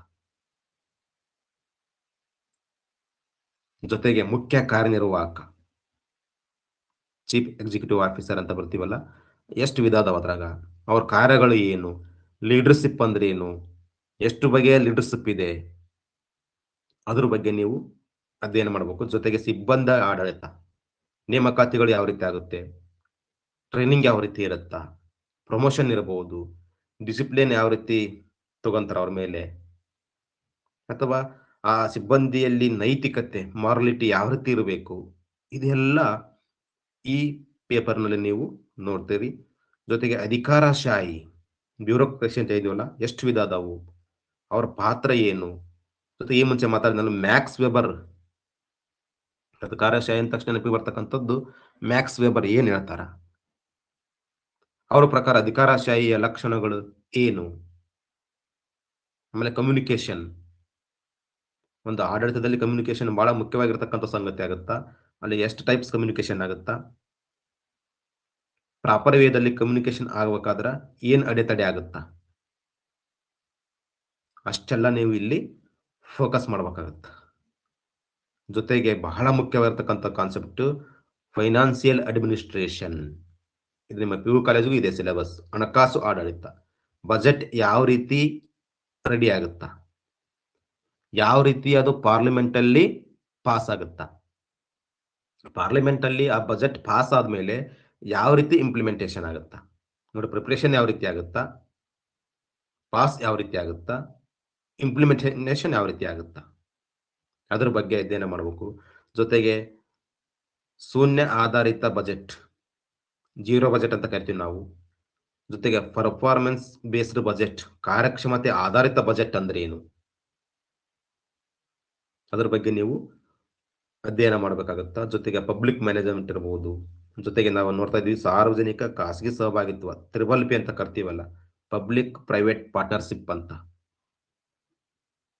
ಅದ್ರ ಬಗ್ಗೆ ನೋಡ್ತೀವಿ ನಾವು. ಅಂದ್ರೆ ಈ ಟ್ರಿಪಲ್ ಪಿ ಮಾಡೆಲ್ ಅಲ್ಲಿ ಯಾವ ಸ್ಕೀಮ್ ಇಂಪ್ಲಿಮೆಂಟ್ ಆಗಿದೆ, ಪಬ್ಲಿಕ್ ಪ್ರೈವೇಟ್ ಪಾರ್ಟ್ನರ್ಶಿಪ್ ಅಂದ್ರೆ ಸರ್ಕಾರ ಮತ್ತು ಖಾಸಗಿ ಸಹಭಾಗಿತ್ವದಲ್ಲಿ ಯಾವ ರೀತಿಯಲ್ಲಿ ಅಡ್ಮಿನಿಸ್ಟ್ರೇಷನ್ ಇರುತ್ತಾ, ಅದ್ರ ಬಗ್ಗೆ. ಜೊತೆಗೆ ಬಹಳ ಮುಖ್ಯವಾಗಿರ್ತಕ್ಕಂಥದ್ದು ಗುಡ್ ಗವರ್ನೆನ್ಸ್. ಪ್ರತಿ ಬಾರಿ ಕೇಳ್ತಾ ಇರ್ತೀವಿ ನಾವು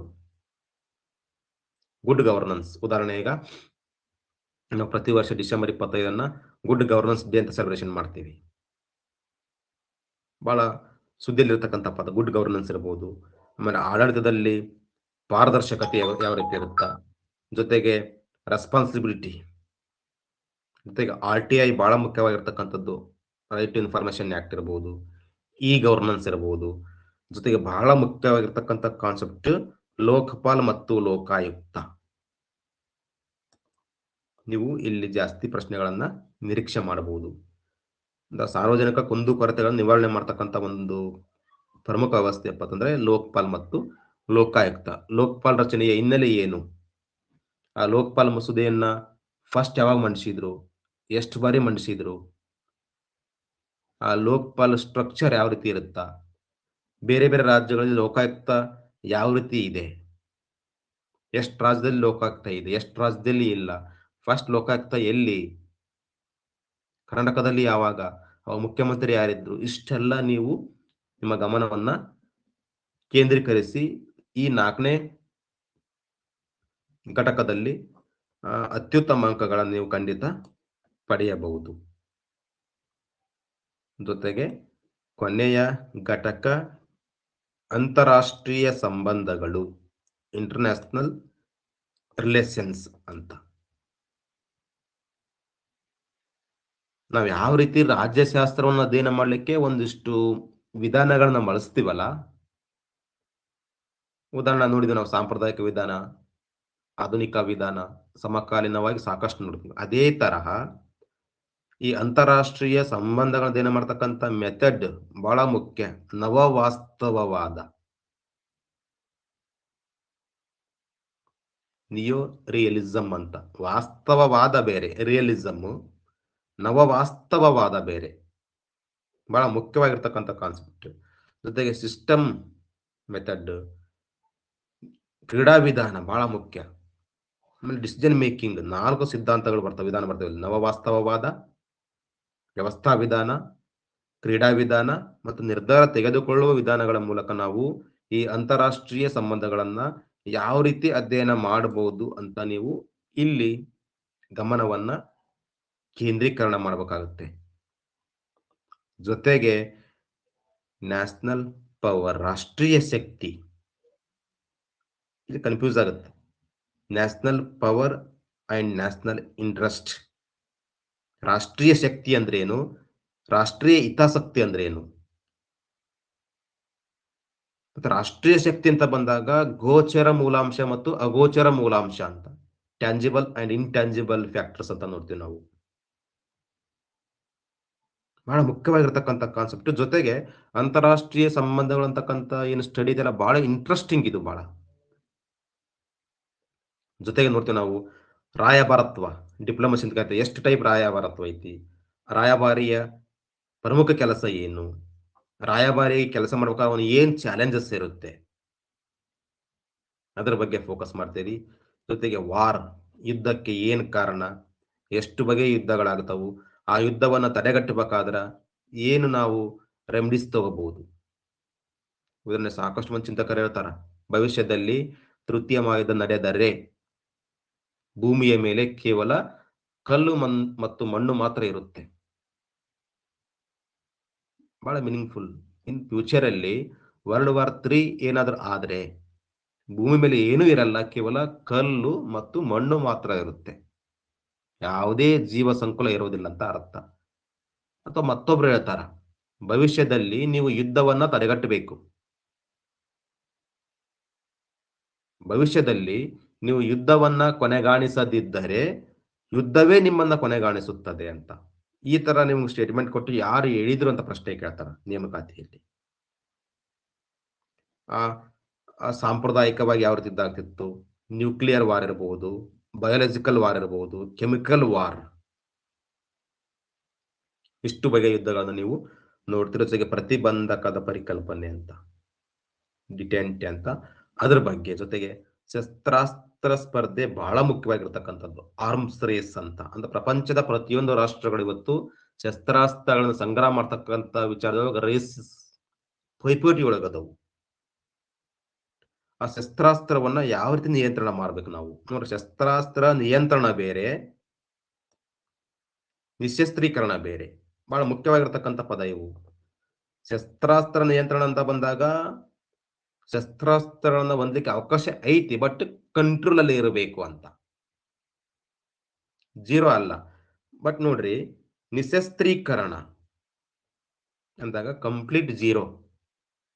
ಆರ್ಮ್ಸ್ ಕಂಟ್ರೋಲ್ ಬೇರೆ, ನಿಶಸ್ತ್ರೀಕರಣ ಬೇರೆ, ಡಿಸ್ಆರ್ಮ್ಸ್ಮೆಂಟ್. ಸೊ ಅದ್ರ ಬಗ್ಗೆ ನೋಡ್ತೀರಿ ನೀವು. ಅಂದ್ರ ಯಾವ ರೀತಿಯಲ್ಲಿ ಒಪ್ಪಂದಗಳಾಗುತ್ತೆ. ಮತ್ತೆ ಮುಖ್ಯವಾಗಿರ್ತಕ್ಕಂಥದ್ದು NPT, ನಾನ್ ಪ್ರೊಲಿಫರೇಷನ್ ಟ್ರೀಟಿ ಅಂತ, CTBT, comprehensive test ban treaty ಅಂತ. ಈ ಶಸ್ತ್ರಾಸ್ತ್ರ ನಿಯಂತ್ರಣದ ವಿಚಾರಕ್ಕೆ ಸಂಬಂಧಪಟ್ಟಂತೆ ಆಗಿರ್ತಕ್ಕಂಥ ಒಂದಿಷ್ಟು ಅಂತಾರಾಷ್ಟ್ರೀಯ ಒಪ್ಪಂದಗಳಿವು. ಆ NPTಗೆ ಎಷ್ಟು ರಾಷ್ಟ್ರಗಳು ಒಪ್ಪಿಗೆ ಕೊಟ್ಟವು? ಯಾವ ವರ್ಷದಲ್ಲಿ ಆ ಒಂದು ಅಗ್ರಿಮೆಂಟ್ ಆಗುತ್ತಾ? ಅದಕ್ಕೆ ಭಾರತ ಸೈನ್ ಹಾಕಿದೇನಾ? ಹಾಕಿಲ್ಲ ಅಂದ್ರೆ ಯಾಕೆ ಹಾಕಿಲ್ಲ? ಈ ಪ್ರತಿ ಸುಮಾರು ಬಾರಿ ಕೇಳ್ತಾರ. NPTಗೆ ಸಂಬಂಧಪಟ್ಟಂತೆ ಕೆಳಗಿನ ಯಾವ ಹೇಳಿಕೆ ಸರಿಯದವು ಅಥವಾ ಭಾರತದ ನಿಲುವೇನು NPT ರಿಲೇಟೆಡ್, ಈ ತರ. ಜೊತೆಗೆ ಬಹಳ ಮುಖ್ಯವಾಗಿರ್ತಕ್ಕಂಥದ್ದು ಅಂತಾರಾಷ್ಟ್ರೀಯ ವಿವಾದಗಳ ಶಾಂತಿಯುತ ಇತ್ಯರ್ಥ. ಈ ಒಂದು ಟಾಪಿಕ್. ಜೊತೆಗೆ ಕೋಲ್ಡ್ ವಾರ್ ಯಾವ ರೀತಿ ಎಂಡ್ ಆಗುತ್ತಾ. ಜೊತೆಗೆ ಪ್ರಮುಖವಾಗಿ ನಾಗರಿಕತೆಗಳ ಘರ್ಷಣೆಯ ಅಂತ್ಯ, ಬಹಳ ಪ್ರಮುಖವಾಗಿರ್ತಕ್ಕಂಥ ಟಾಪಿಕ್. ಜೊತೆಗೆ ಗ್ಲೋಬಲೈಸೇಷನ್, ಅದು ರಾಜಕೀಯದ ಮೇಲೆ ಯಾವ ರೀತಿ ಇನ್ಫ್ಲೂಯೆನ್ಸ್ ಆಗುತ್ತಾ. ಜೊತೆಗೆ ಅಂತಾರಾಷ್ಟ್ರೀಯ ಮಾನವೀಯ ಕಾನೂನು, ಅಂತಾರಾಷ್ಟ್ರೀಯ ಪರಿಸರ ಕಾನೂನು ಮತ್ತು ವಿಶ್ವಸಂಸ್ಥೆ ಬಹಳ ಮುಖ್ಯವಾಗಿರ್ತಕ್ಕಂಥದ್ದು. ನೋಡಿ, ವಿಶ್ವಸಂಸ್ಥೆ ಅದರ ಬಗ್ಗೆ ಡೀಟೇಲ್ ಆಗಿ ಓದ್ಬೇಕು. ಯಾವಾಗ ಸ್ಥಾಪನೆ ಆಯ್ತು, ಸಂಸ್ಥಾಪಕ ರಾಷ್ಟ್ರಗಳು ಎಷ್ಟು ಅಂಗಸಂಸ್ಥೆಗಳು ಕಂಡು ಬರುತ್ತಾ, ಅವುಗಳ ಪ್ರಧಾನ ಕಚೇರಿಗಳು ಎಲ್ಲಿ ಕಂಡು ಬರುತ್ತೆ, ಪ್ರೆಸೆಂಟ್ ಎಷ್ಟು ಮಂದಿ ಮೆಂಬರ್ಸ್ ಅದಾರ, ಅದರ ವೀಕ್ಷಕ ರಾಷ್ಟ್ರಗಳ ಸಂಖ್ಯೆ ಎಷ್ಟು, ಕೊನೆಯದಾಗಿ ಸೇರ್ಪಡೆಯಾಗಿರ್ತಕ್ಕಂಥ ರಾಷ್ಟ್ರ ಯಾವುದು, ವಿಶ್ವಸಂಸ್ಥೆಯಲ್ಲಿ ಭಾರತದ ರೋಲ್ ಏನಿದೆ, ಮತ್ತೆ ವಿಶ್ವಸಂಸ್ಥೆ ಇನ್ನೂ ಸುಧಾರಣೆ ಆಗ್ಬೇಕಂತ ನಾವೆಲ್ಲ ನಿರೀಕ್ಷೆ ಮಾಡ್ತಾ ಇದ್ದೀವಿ. ಉದಾಹರಣೆ, ಈಗ G4 ಅಂತ ಒಂದು ಸಂಘಟನೆ ಐತಿ, ಗ್ರೂಪ್ 4 ಅಂತ. ಅಂದ್ರೆ ಆ G4 ರಾಷ್ಟ್ರಗಳು ಯಾವಂತಂದ್ರೆ ಭಾರತ, ಬ್ರೆಜಿಲ್, ಜಪಾನ್ ಮತ್ತು ಜರ್ಮನಿ.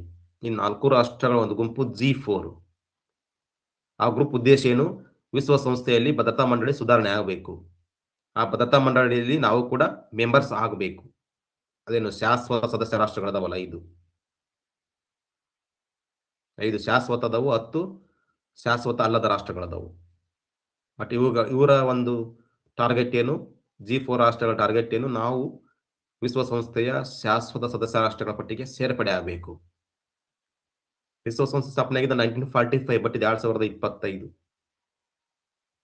ಆ ಸ್ಟ್ರಕ್ಚರ್ ಚೇಂಜ್ ಆಗ್ಬೇಕಂತ ಒಂದು ಬೇಡಿಕೆ ಬಗ್ಗೆ ನಾವು ಅಧ್ಯಯನ ಮಾಡಬೇಕು. ಜೊತೆಗೆ ಸಮುದ್ರದ ಕಾನೂನು ಕುರಿತಾಗಿರ್ತಕ್ಕಂಥ ಒಂದಿಷ್ಟು ಸಮಾವೇಶಗಳಾಗುತ್ತವು, ಅದ್ರ ಬಗ್ಗೆ.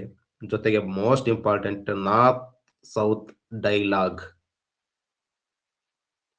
ಉತ್ತರ ದಕ್ಷಿಣ ಸಂವಾದ ಅಂತ ನಾವು ಅಬ್ಸರ್ವ್ ಮಾಡ್ತೀವಿ. ಪ್ರಪಂಚದ ಭೂಪಟವನ್ನ ವಿಶ್ಲೇಷಣೆ ಮಾಡಿದಾಗ ಉತ್ತರದಲ್ಲಿ ಕಂಡು ಬರ್ತಕ್ಕಂಥ ರಾಷ್ಟ್ರಗಳು ಜಾಸ್ತಿ ಅಭಿವೃದ್ಧಿ ಆಗಿದ್ರ, ದಕ್ಷಿಣದಲ್ಲಿ ಕಂಡು ಬರ್ತಕ್ಕಂಥ ರಾಷ್ಟ್ರಗಳು ಸುಮಾರು ಅಭಿವೃದ್ಧಿಶೀಲ ರಾಷ್ಟ್ರಗಳು. ನಾವೆಷ್ಟೋ ಬಾರಿ ಮಾತಾಡ್ತಾ ಇರ್ತೀವಿ, ಈ ರೀಜನಲ್ ಇಂಬ್ಯಾಲೆನ್ಸ್, ಪ್ರಾದೇಶಿಕ ಅಸಮತೋಲನಕ್ಕೆ ನಿಸರ್ಗವು ಕೂಡ ಕಾಂಟ್ರಿಬ್ಯೂಷನ್ ಇದೆ ಅಂತ. ಅದು ಭೂಮಿ ಇರ್ಬೋದು, ನೀರಿರ್ಬೋದು, ಅರಣ್ಯ ಸಂಪತ್ತಿರ್ಬೋದು, ಅದು ಕೂಡ ಅಲ್ಲಿ ಫ್ಯಾಕ್ಟರ್ ಆಗುತ್ತೆ. ಏನಲ್ಲಿ ಸಂವಾದ ಇದೆ, ಬಹಳ ಮುಖ್ಯವಾಗಿರ್ತಕ್ಕಂಥ ಕಾನ್ಸೆಪ್ಟ್ ಇವೆರಡು, north south dialogue and south south cooperation. ಅಂದ್ರೆ ನೋಡ್ರಿ, ದಕ್ಷಿಣ ದಕ್ಷಿಣ ಸಹಕಾರ, ದಕ್ಷಿಣ ಭಾಗದಲ್ಲಿರ್ತಕ್ಕಂಥ ರಾಷ್ಟ್ರಗಳು ಆ ಅಭಿವೃದ್ಧಿಶೀಲತೆಯಿಂದ ಅಭಿವೃದ್ಧಿಯ ಕಡೆ ನಡಿಬೇಕಾದ್ರೆ ಒಬ್ರಿಗೊಬ್ರು ಕೋಆಪರೇಷನ್ ಬೇಕು ಅಂತ. ಜೊತೆಗೆ WTO, ವರ್ಲ್ಡ್ ಟ್ರೇಡ್ ಆರ್ಗನೈಸೇಷನ್ ಬಗ್ಗೆ ಅಧ್ಯಯನ ಮಾಡ್ತೀರಿ. ಬಹಳ ಮುಖ್ಯವಾಗಿ ನವ ವಸಾಹತುಶಾಹಿ, ಜೊತೆಗೆ ಡಿಪೆಂಡೆನ್ಸಿ ಥಿಯರಿ ಬಹಳ ಮುಖ್ಯ. ಅವಲಂಬನ ಸಿದ್ಧಾಂತ ಯಾರು ಪ್ರತಿಪಾದನೆ ಮಾಡಿದ್ರು, ಏನಿದೆ ಆ ಥಿಯರಿಯಲ್ಲಿ. ಮತ್ತೆ ಫಾರಿನ್ ಹೇಡ್, ವಿದೇಶಿ ನೆರವು ಕೊಡ್ತಾರ. ಜೊತೆಗೆ ವಿದೇಶಿ ನೆರವು ಕೊಡ್ತಕ್ಕಂಥ ರಾಷ್ಟ್ರಗಳು ಆ ವಿದೇಶಿ ನೆರವನ್ನ ಪಡೆದ ರಾಷ್ಟ್ರದ ಮೇಲೆ ಏನು ಆರ್ಥಿಕ ನಿರ್ಬಂಧ ಆಗುತ್ತೆ, ಬಹಳ ಮುಖ್ಯ. ಉದಾಹರಣೆ, ನಾವು ಇತ್ತೀಚೆಗೆ ಅಮೆರಿಕ ನಮ್ಮ ಮೇಲೆ ಜಾಸ್ತಿ ಪ್ರಮಾಣದ ಒಂದು ಶುಂಕವನ್ನು ಹಾಕಿದ್ದು ಕೂಡ ನಾವು ನೋಡಬಹುದು. ಈ ತರ ನೀವು ಅಂತಾರಾಷ್ಟ್ರೀಯ ಸಂಬಂಧಗಳನ್ನ ಕರೆಂಟ್ ಅಫೇರ್ಸ್ ಜೊತೆಗೆ ಲಿಂಕ್ ಮಾಡಿ ಓದಲೇಬೇಕಾಗುತ್ತ. ಜೊತೆಗೆ ಪ್ರಮುಖ ಪ್ರಾದೇಶಿಕ ಸಂಘಟನೆಗಳಾಗಿರ್ತಕ್ಕಂಥ ಸಾರ್ಕ್, ಆಸಿಯಾನ್, ಒಪೆಕ್ ಮತ್ತು ಬ್ರಿಕ್ಸ್ ಬಗ್ಗೆ. ಏನಿದು OPEC? Organisation of the petroleum export countries ಅಂತ. ಪೆಟ್ರೋಲಿಯಂ ಉತ್ಪನ್ನಗಳನ್ನ ರಫ್ತು ಮಾಡ್ತಕ್ಕಂಥ ಒಂದು ರಾಷ್ಟ್ರಗಳ ಗುಂಪು. ಇಲ್ಲಿ ಅಬ್ಸರ್ವ್ ಮಾಡ್ತಾ ಇದ್ದೀರಿ, ಈ 4 ಸಂಘಟನೆಯೊಳಗ ಸಾರ್ಕ್, ಆಸಿಯಾನ್ ಮತ್ತು ಬ್ರಿಕ್ಸ್ ನಿಮ್ಮ PU ಕಾಲೇಜ್ ನೇಮಕಾತಿಗೂ ಕೂಡ ಇದೆ, ಒಪೆಕ್ ಬಗ್ಗೆ ಇಲ್ಲ. ಸೊ ಇಲ್ಲಿ ನೀವು ಇದ್ರ ಬಗ್ಗೆ ಸ್ವಲ್ಪ ವಿಶೇಷವಾದ ಗಮನವನ್ನ ಕೊಡಬೇಕಾಗತ್ತ. ಜೊತೆಗೆ ಆ ವಿಶ್ವಸಂಸ್ಥೆಯ ಗುರಿಗಳೇನಿತ್ತು, ಯಾವ ಉದ್ದೇಶದೊಂದಿಗೆ ವಿಶ್ವಸಂಸ್ಥೆ ಆರಂಭ ಆಯ್ತು, ಅದರ ರಚನೆ ಯಾವ ರೀತಿ ಐತಿ, ಜೊತೆಗೆ ಬಹಳ ಮುಖ್ಯವಾಗಿ ವಿಶ್ವಸಂಸ್ಥೆಯಲ್ಲಿ ಏನು ಸುಧಾರಣೆಗಳು ಆಗಬೇಕಾಗಿದೆ ಅದರ ಬಗ್ಗೆ. ಜೊತೆಗೆ ಇಂಡಿಯನ್ ಫಾರಿನ್ ಪಾಲಿಸಿ ಬಹಳ ಮುಖ್ಯ. ಜೊತೆಗೆ ಆ ಭಾರತದ ವಿದೇಶಾಂಗ ನೀತಿಯ ರಚನೆಯಲ್ಲಿ ವಿದೇಶಾಂಗ ಸಚಿವಾಲಯ, MEA, ministry of the external affairs ಅಂತ, ಅದರ ಪಾತ್ರ ಎಷ್ಟು ಮುಖ್ಯ. ಒಂದು ಫಾರಿನ್ ಪಾಲಿಸಿ ರಚನೆ ಆಗ್ಬೇಕಾದ್ರ ಅಲ್ಲಿ ಪ್ರೊಸೀಜರ್ ಏನಿರುತ್ತ, ಅಲ್ಲಿ ವಿದೇಶಾಂಗ ಸಚಿವರ ಪಾತ್ರ ಏನು, ಪ್ರಧಾನಿಯ ಪಾತ್ರ ಏನು, ಜೊತೆಗೆ ರಾಯಭಾರಿಗಳ ಪಾತ್ರ ಏನು, ಅದರ ಬಗ್ಗೆ ನೀವು ಗಮನಿಸಬೇಕಾಗುತ್ತ. ಜೊತೆಗೆ ಭಾರತದ ನೆರೆಹೊರೆಯ ರಾಷ್ಟ್ರಗಳಾಗಿರ್ತಕ್ಕಂಥ ಪ್ರಮುಖವಾಗಿ 3 ದೇಶ, ನೇಪಾಳ, ಪಾಕಿಸ್ತಾನ್ ಮತ್ತು ಶ್ರೀಲಂಕಾದೊಂದಿಗೆ ಭಾರತದ ರಿಲೇಶನ್ಶಿಪ್ ಯಾವ ರೀತಿ ಇದೆ, ಈ ದೇಶಗಳ ಮಧ್ಯೆ ಏನು ಒಪ್ಪಂದಗಳಾಗಿದೆ, ಅದು ಗಡಿ ಒಪ್ಪಂದ ಇರಬಹುದು, ಜಲ ಒಪ್ಪಂದ ಇರಬಹುದು, ಅಥವಾ ಬೇರೆ ಬೇರೆ. ಜೊತೆಗೆ ಇನ್ ಕೇಸ್ ಇವು ಪಕ್ಕದ ರಾಷ್ಟ್ರಗಳಾಗಿರೋ ಕಾರಣ ಈ ಪಕ್ಕದ ರಾಷ್ಟ್ರಗಳ ಜೊತೆ ಭಾರತದ ಎಷ್ಟು ರಾಜ್ಯಗಳು ಗಡಿ ಹಂಚಿಕೊಂಡವು. ಉದಾಹರಣೆ ನೇಪಾಳ ಜೊತೆಗೆ ಭಾರತದ ಎಷ್ಟು ರಾಜ್ಯಗಳು ಗಡಿಯನ್ನು ಶೇರ್ ಮಾಡ್ಕೊಂಡವು, ಆ ರಾಜ್ಯಗಳು ಯಾವುವು. ಈ ತರ ನೀವು ಅಧ್ಯಯನ ಮಾಡಬೇಕು. ಜೊತೆಗೆ ಪಾಕಿಸ್ತಾನ್, ಅದ್ರ ಜೊತೆಗೆ ಶ್ರೀಲಂಕಾ ಅಂತ ಬಂದಾಗ ಅಲ್ಲಿ ಜಲಗಡಿ ಮಾತ್ರ ಇದೆ, ಯಾವುದೇ ಕಾರಣಕ್ಕೂ ಭೂಗಡಿ ಇಲ್ಲ. ಈ ರೀತಿ ಅಧ್ಯಯನ ಮಾಡಿ, ಜೊತೆಗೆ ನಾಗರಿಕ ಪರಮಾಣು ಒಪ್ಪಂದ, ನಾವೇನು 1, 2, 3 ಒಪ್ಪಂದ ಅಂತ ಕರಿತೀವಲ್ಲ, ಅಮೆರಿಕ ಜೊತೆ ಅದು ಇರಬಹುದು. ಆ ಒಪ್ಪಂದದಾಗ ಭಾರತ ದೇಶ ಪ್ರಧಾನಿ ಯಾರಿದ್ರು, ಅಮೆರಿಕದ ಪ್ರೆಸಿಡೆಂಟ್ ಯಾರಿದ್ರು, ಆ ಒಪ್ಪಂದದ ಷರತ್ತುಗಳು ಏನು,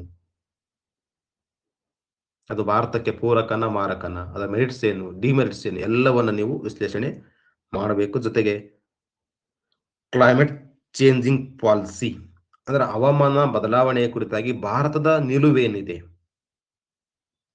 ಸಾಕಷ್ಟು ರಾಷ್ಟ್ರಗಳು ಇರ್ತಾವಿಲ್ಲ, ನಾವು ಕಾರ್ಬನ್ ಪ್ರಮಾಣವನ್ನು ಕಡಿಮೆ ಮಾಡಬೇಕು ಅಂತ.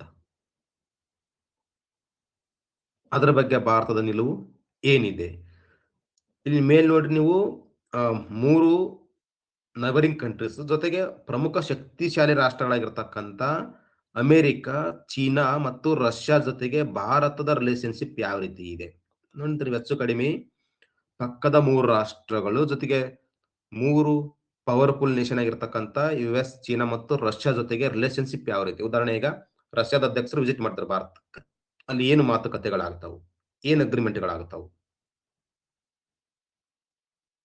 ಸೊ ಇದು ನಿಮ್ಗೆ ಗೊತ್ತಾಗಬೇಕಾದ್ರೆ ನೀವು ಕಂಪಲ್ಸರಿಯಾಗಿ ಮಂತ್ಲಿ ಮ್ಯಾಗಝಿನ್ ಓದಬೇಕು, ಅಥವಾ ಡೈಲಿ ನ್ಯೂಸ್ ಪೇಪರ್ ಓದ್ತಿರ್ತಿರಲ್ಲ, ಅವಾಗ ಅದ್ರ ಬಗ್ಗೆ ಆರ್ಟಿಕಲ್ ಬಂದಾಗ ಅದನ್ನು ನೀವು ಕಟ್ ಮಾಡಿ ಒಂದ್ ಕಡೆ ಫೈಲ್ ಮಾಡಿಕೊಂಡು ಕಲೆಕ್ಟ್ ಮಾಡಬಹುದು. ಜೊತೆಗೆ ಇಂಡೋ ಪೆಸಿಫಿಕ್ ರೀಜನ್ ಅಂತ ಬರ್ತದೆ, ಅಲ್ಲಿ ಭಾರತದ ರೋಲ್ ಏನು, ಜೊತೆಗೆ ಕ್ವಾಡ್ ಬಹಳ ಮುಖ್ಯ, ಚತುರ್ಭುಜ ಭದ್ರತಾ ಸಂವಾದ ಅಂತ ಸುಮಾರು ಜನ ಅದು ಬ್ರಿಕ್ಸ್ಗೆ ಪರ್ಯಾಯವಾಗಿ ರಚನೆ ಇನ್ನೇನೋ ಯಾವ ಥರ. ಸೊ ಅದ್ರ ಬಗ್ಗೆ ನೀವು ನೋಡ್ಬೇಕಾಗತ್ತಾ, ಆ ಕ್ವಾಡ್ ಅಲ್ಲಿ ಎಷ್ಟು ರಾಷ್ಟ್ರಗಳದಾವು,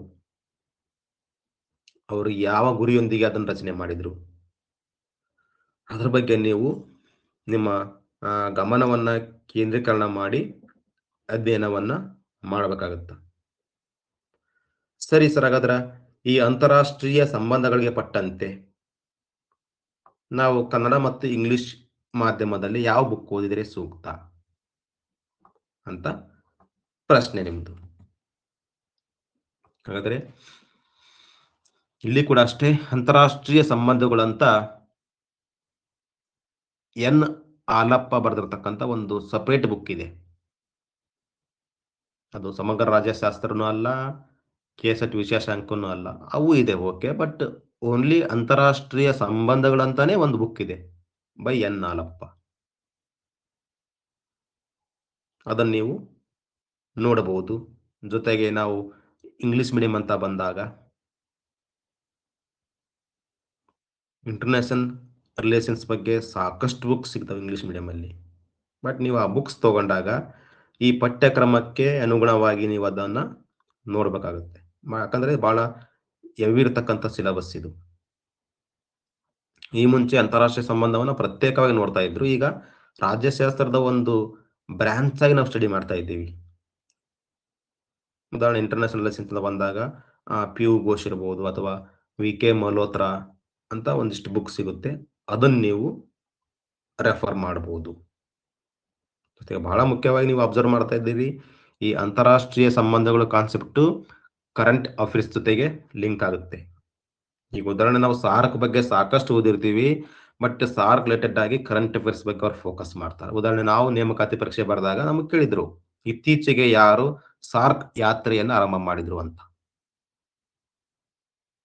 ನಾವೇನು ಓದಿರ್ತೀವಿ, ಸಾರ್ಕ್ ಯಾವ ಸ್ಥಾಪನೆ ಆಯ್ತು, ಎಷ್ಟು ಮಂದಿ ಮೆಂಬರ್ಸ್ ಅದಾರ, ಅಬ್ಸರ್ವರ್ ಎಷ್ಟು ಶೃಂಗಸಭೆ ಆಗ್ಯಾವು, ಅದು ಭಾರತದೊಳಗೆ ಎಷ್ಟು ಫೋಕಸ್ ಮಾಡ್ತೀವಿ. ಬಟ್ ಅವ್ರು ಏನ್ ಕೇಳಿದ್ರು, ಇತ್ತೀಚೆಗೆ ಯಾರು ಸಾರ್ಕ್ ಯಾತ್ರಾ ಆರಂಭ ಮಾಡಿದ್ರು ಅಂತ.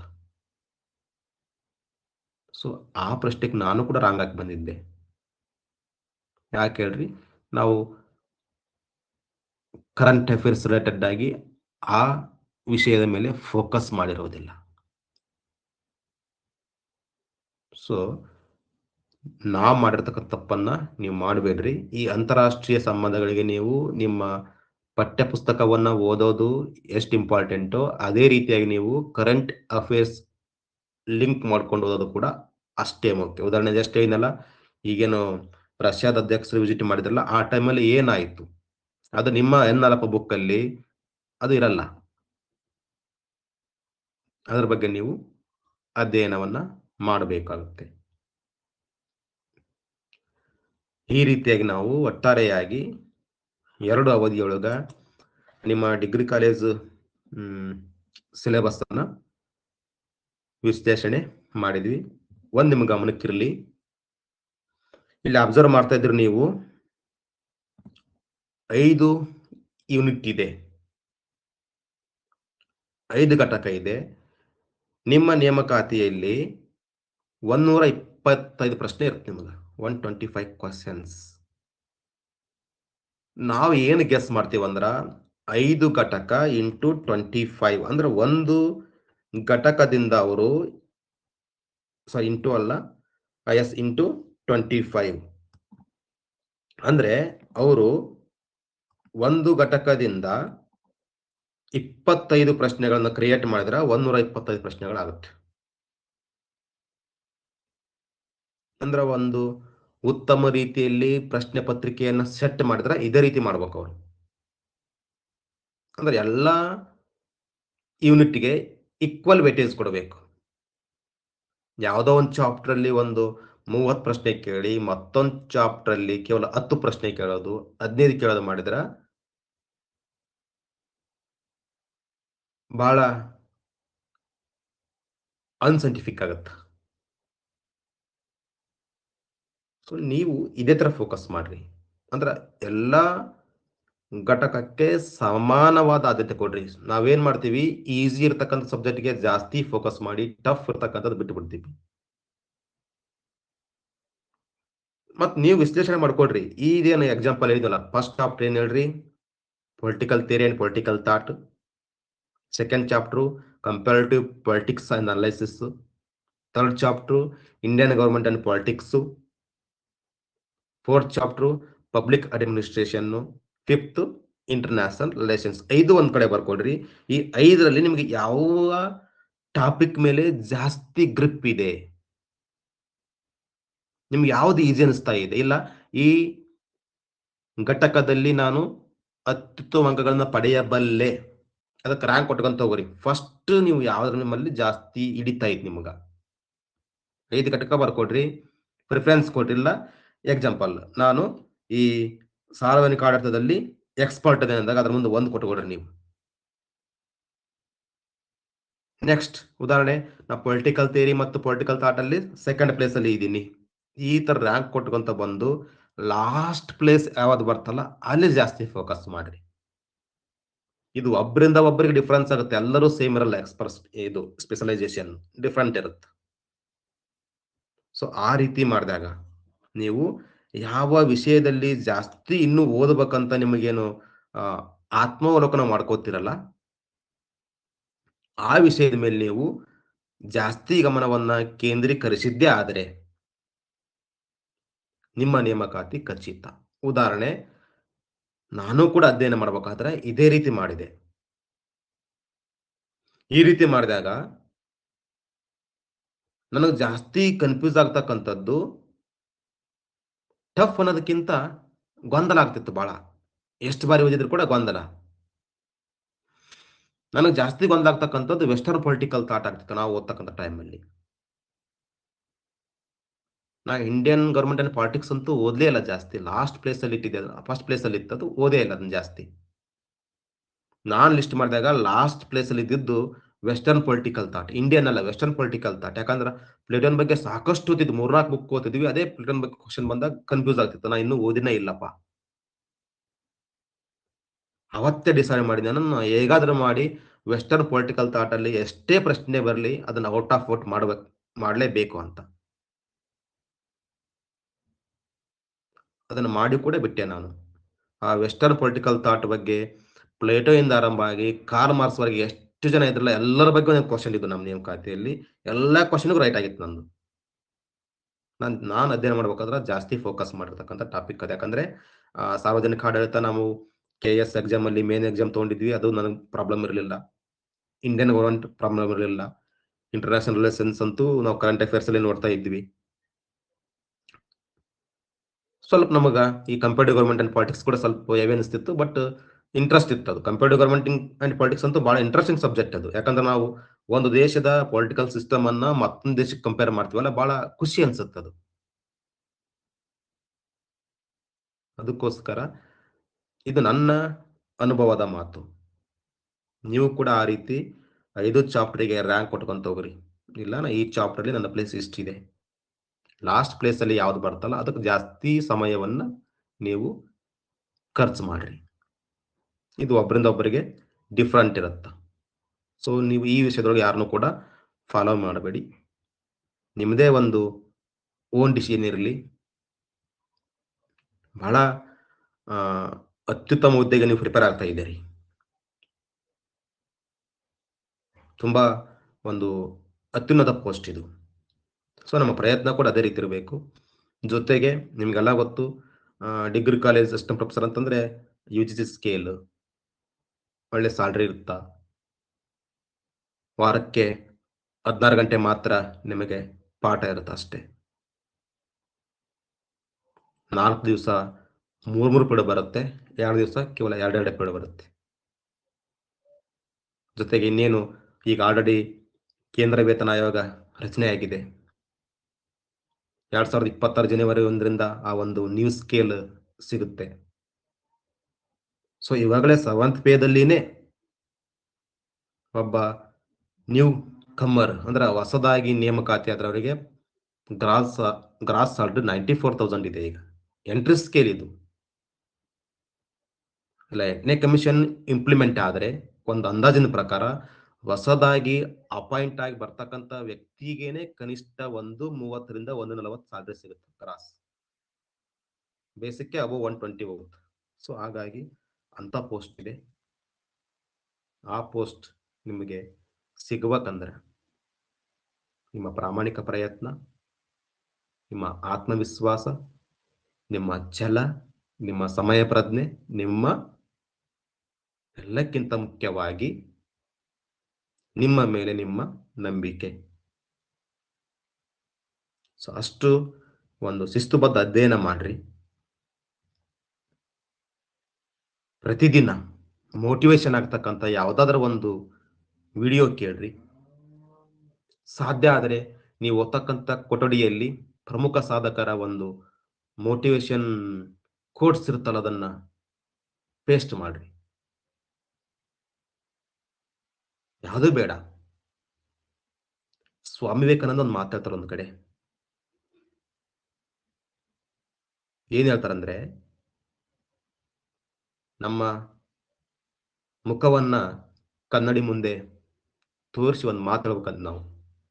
ಏನಂದ್ರೆ, ಈ ಜಗತ್ತಿನಲ್ಲಿ ಅಸಾಧ್ಯವಾದುದನ್ನು ಸಾಧಿಸುವ ಸರ್ವಶ್ರೇಷ್ಠ ವ್ಯಕ್ತಿ ಖಂಡಿತ ಇದ್ದಾನೆ.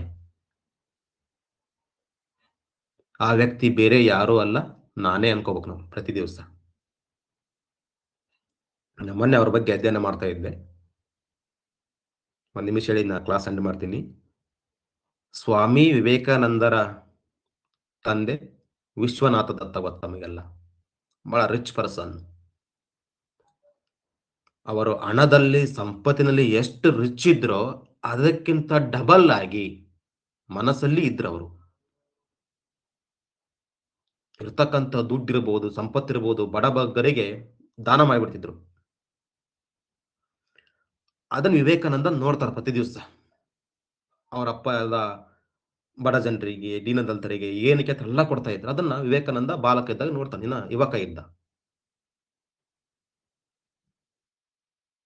ಅವಾಗ ವಿವೇಕಾನಂದ ಪ್ರಶ್ನೆ ಮಾಡ್ತಾರೆ. ಎಕ್ಸಾಂಪಲ್, ನಮ್ಮ ಪಾಲಕರು ಆ ರೀತಿ ದಾನ ಮಾಡಿದ್ರೆ ನಾವೇನ್ ಕೇಳ್ತೀವಿ ಹೇಳ್ರಿ? ಅದೇ ಪ್ರಶ್ನೆಯನ್ನ ವಿವೇಕಾನಂದರು ಕೇಳ್ತಾರೆ. ಏನ್ ಕೇಳ್ತಾರಂದ್ರೆ, ಅಪ್ಪ ನೀನು ಪ್ರತಿ ಎಲ್ಲಾ ಸಂಪತ್ತನ್ನ ಅವ್ರಿಗೆ ದಾನ ಮಾಡಿದ್ರ ನನಗೇನ್ ಉಳಿಸ್ತಿ ನೀನು? ನನಗೆ ನೀ ಏನ್ ಕೊಟ್ಟಿ ಅಂತ ಪ್ರಶ್ನೆ ಮಾಡ್ತಾನೆ ವಿವೇಕಾನಂದ. ಅವಾಗ ಫಾದರ್ ಹೇಳ್ತಾರ, ನಾನು ನಿನಗೆ ಏನ್ ಕೊಟ್ಟೀನಿ ಅನ್ನೋದನ್ನ ನಿನ್ ಗೊತ್ತಾಗಬೇಕಾದ್ರ ಹೋಗಿ ಕನ್ನಡಿಯ ಮುಂದೆ ನಿಂತ್ಕೊ ಅಂತ ಹೇಳ್ತಾರ ಅಷ್ಟೇ. ಏನು ವಿವರಣೆ ಕೊಡೋದಿಲ್ಲ. ನಾನು ನಿನಗೆ ಏನ್ ಕೊಟ್ಟಿನಿ ಅನ್ನೋದನ್ನ ಎಲ್ಲಿ ನೋಡ್ಬೇಕು ನೀನು? ಕನ್ನಡ ನೋಡ್ಕೊ ಅಷ್ಟೇ. ಅವಾಗ ವಿವೇಕಾನಂದರು ಹೋಗಿ ಕನ್ನಡಿ ಮುಂದೆ ನಿಂತ್ಕೊಂತಾರ. ತಮ್ಮ ಸದೃಢವಾದ ಕಾಯವನ್ನು ನೋಡ್ಕೊಂತಾರ ಕನ್ನಡಿಯೊಳಗ. ಪ್ರಜ್ವಲಿಸುವ ಕಾಂತಿಯನ್ನು ನೋಡ್ಕೊಂತಾರ. ದಿವ್ಯ ದೃಷ್ಟಿಯನ್ನು ನೋಡ್ಕೊಂತಾರ. ಅವಾಗ ಅರ್ಥ ಆಗುತ್ತೆ ಅವ್ರಿಗೆ. ನಮ್ಮ ತಂದೆ ನನಗೆ ಅದ್ಭುತವಾದ ದೇಹವನ್ನ ಕೊಟ್ಟಾರ. ಅದ್ಭುತವಾದ ದೃಷ್ಟಿಯನ್ನ ಕೊಟ್ಟಾರ. ಸದೃಢವಾದ ದೇಹ ಕೊಟ್ಟಾರ. ಮತ್ತೆ ಇನ್ನೇನು ಬೇಕು ಅಂತ ವಾಪಸ್ ಯಾವುದು ಪ್ರಶ್ನೆನೇ ಕೇಳೋದಿಲ್ಲ. ಮತ್ತೆ ಅದೇ ರೀತಿ ನಾವ್ಯಾಕೆ ಅನ್ಕೋಬಾರ್ದು ಅಲ್ವಾ? ನಮ್ಮ ಮೈಂಡ್ ಅಂತಕ್ಕಂಥದ್ದು ಒಂದು ದೊಡ್ಡ ಗಾಡ್ ಗಿಫ್ಟ್ ಇದು. ನಾವು ಯೂಸ್ ಮಾಡ್ತಕ್ಕಂಥ ಮೊಬೈಲ್ ಲಿಮಿಟೆಡ್ GB. ಬಟ್ ನಮಗ್ ಕೊಟ್ಟಿರ್ತಕ್ಕಂಥ ಮೈಂಡ್ ಅನ್ಲಿಮಿಟೆಡ್ GB. ನಮಗೆ ಲಿಮಿಟೆಡ್ GB ಮೇಲೆ ನಂಬಿಕೆ ಐತಿ, ನಮ್ಮ ಅನ್ಲಿಮಿಟೆಡ್ GB ಮೇಲೆ ನಂಬಿಕೆ ಇಲ್ಲ. ಸೊ ಅದಾಗಬೇಕು ಫಸ್ಟ್. ನಾ ಪ್ರತಿ ಬಾರಿ ಹೇಳ್ತಾ ಇರ್ತೀನಿ, ಇದು ರಿಪೀಟ್ ಅನ್ಸ್ಬೋದು. ನಾವೊಂದು ಮೊಬೈಲ್ ತಗೊಂಡ ತಕ್ಷಣ ಅದು ಹಾಳಾಗಬಾರ್ದಂತಂದು ಗ್ಲಾಸ್ ಹಾಕಿಸ್ತೀವಿ. ಬೈಕ್ ತಗೊಂಡ ತಕ್ಷಣ ಹೆಲ್ಮೆಟ್ ಖರೀದಿ ಮಾಡ್ತೀವಿ. ಕಾರ್ ತಗೋಬೇಕಾದ್ರೂ ಕೂಡ ಏರ್ ಬ್ಯಾಗ್ ನೋಡ್ತೀವಿ. ಬಟ್ ಇಷ್ಟೆಲ್ಲ ಯೂಸ್ ಮಾಡ್ತಕ್ಕಂಥ, ನಮ್ಮ ವಿಚಾರ ಕೊಡ್ತಕ್ಕಂಥ ನಮ್ಮ ತಲೆ ಹೆಂಗ್ ನಾವು ಸಿಸ್ಟಮ್ಗೆ ಹಾಕ್ತೀವಿ ಆಂಟಿ ವೈರಸ್ ಅಂತ, ಯಾವ್ದು ಅಪಾಯ ಆಗಬಾರ್ದಂತ. ಸೊ ನಾವು ಕೂಡ ಈ ವಸ್ತುಗಳಿಗೆ ಆಂಟಿ ವೈರಸ್ ಹಾಕ್ತೀವಲ್ಲ, ನಮ್ಮ ತಲೆಗೂ ಆಂಟಿ ವೈರಸ್ ಹಾಕ್ಬೇಕು.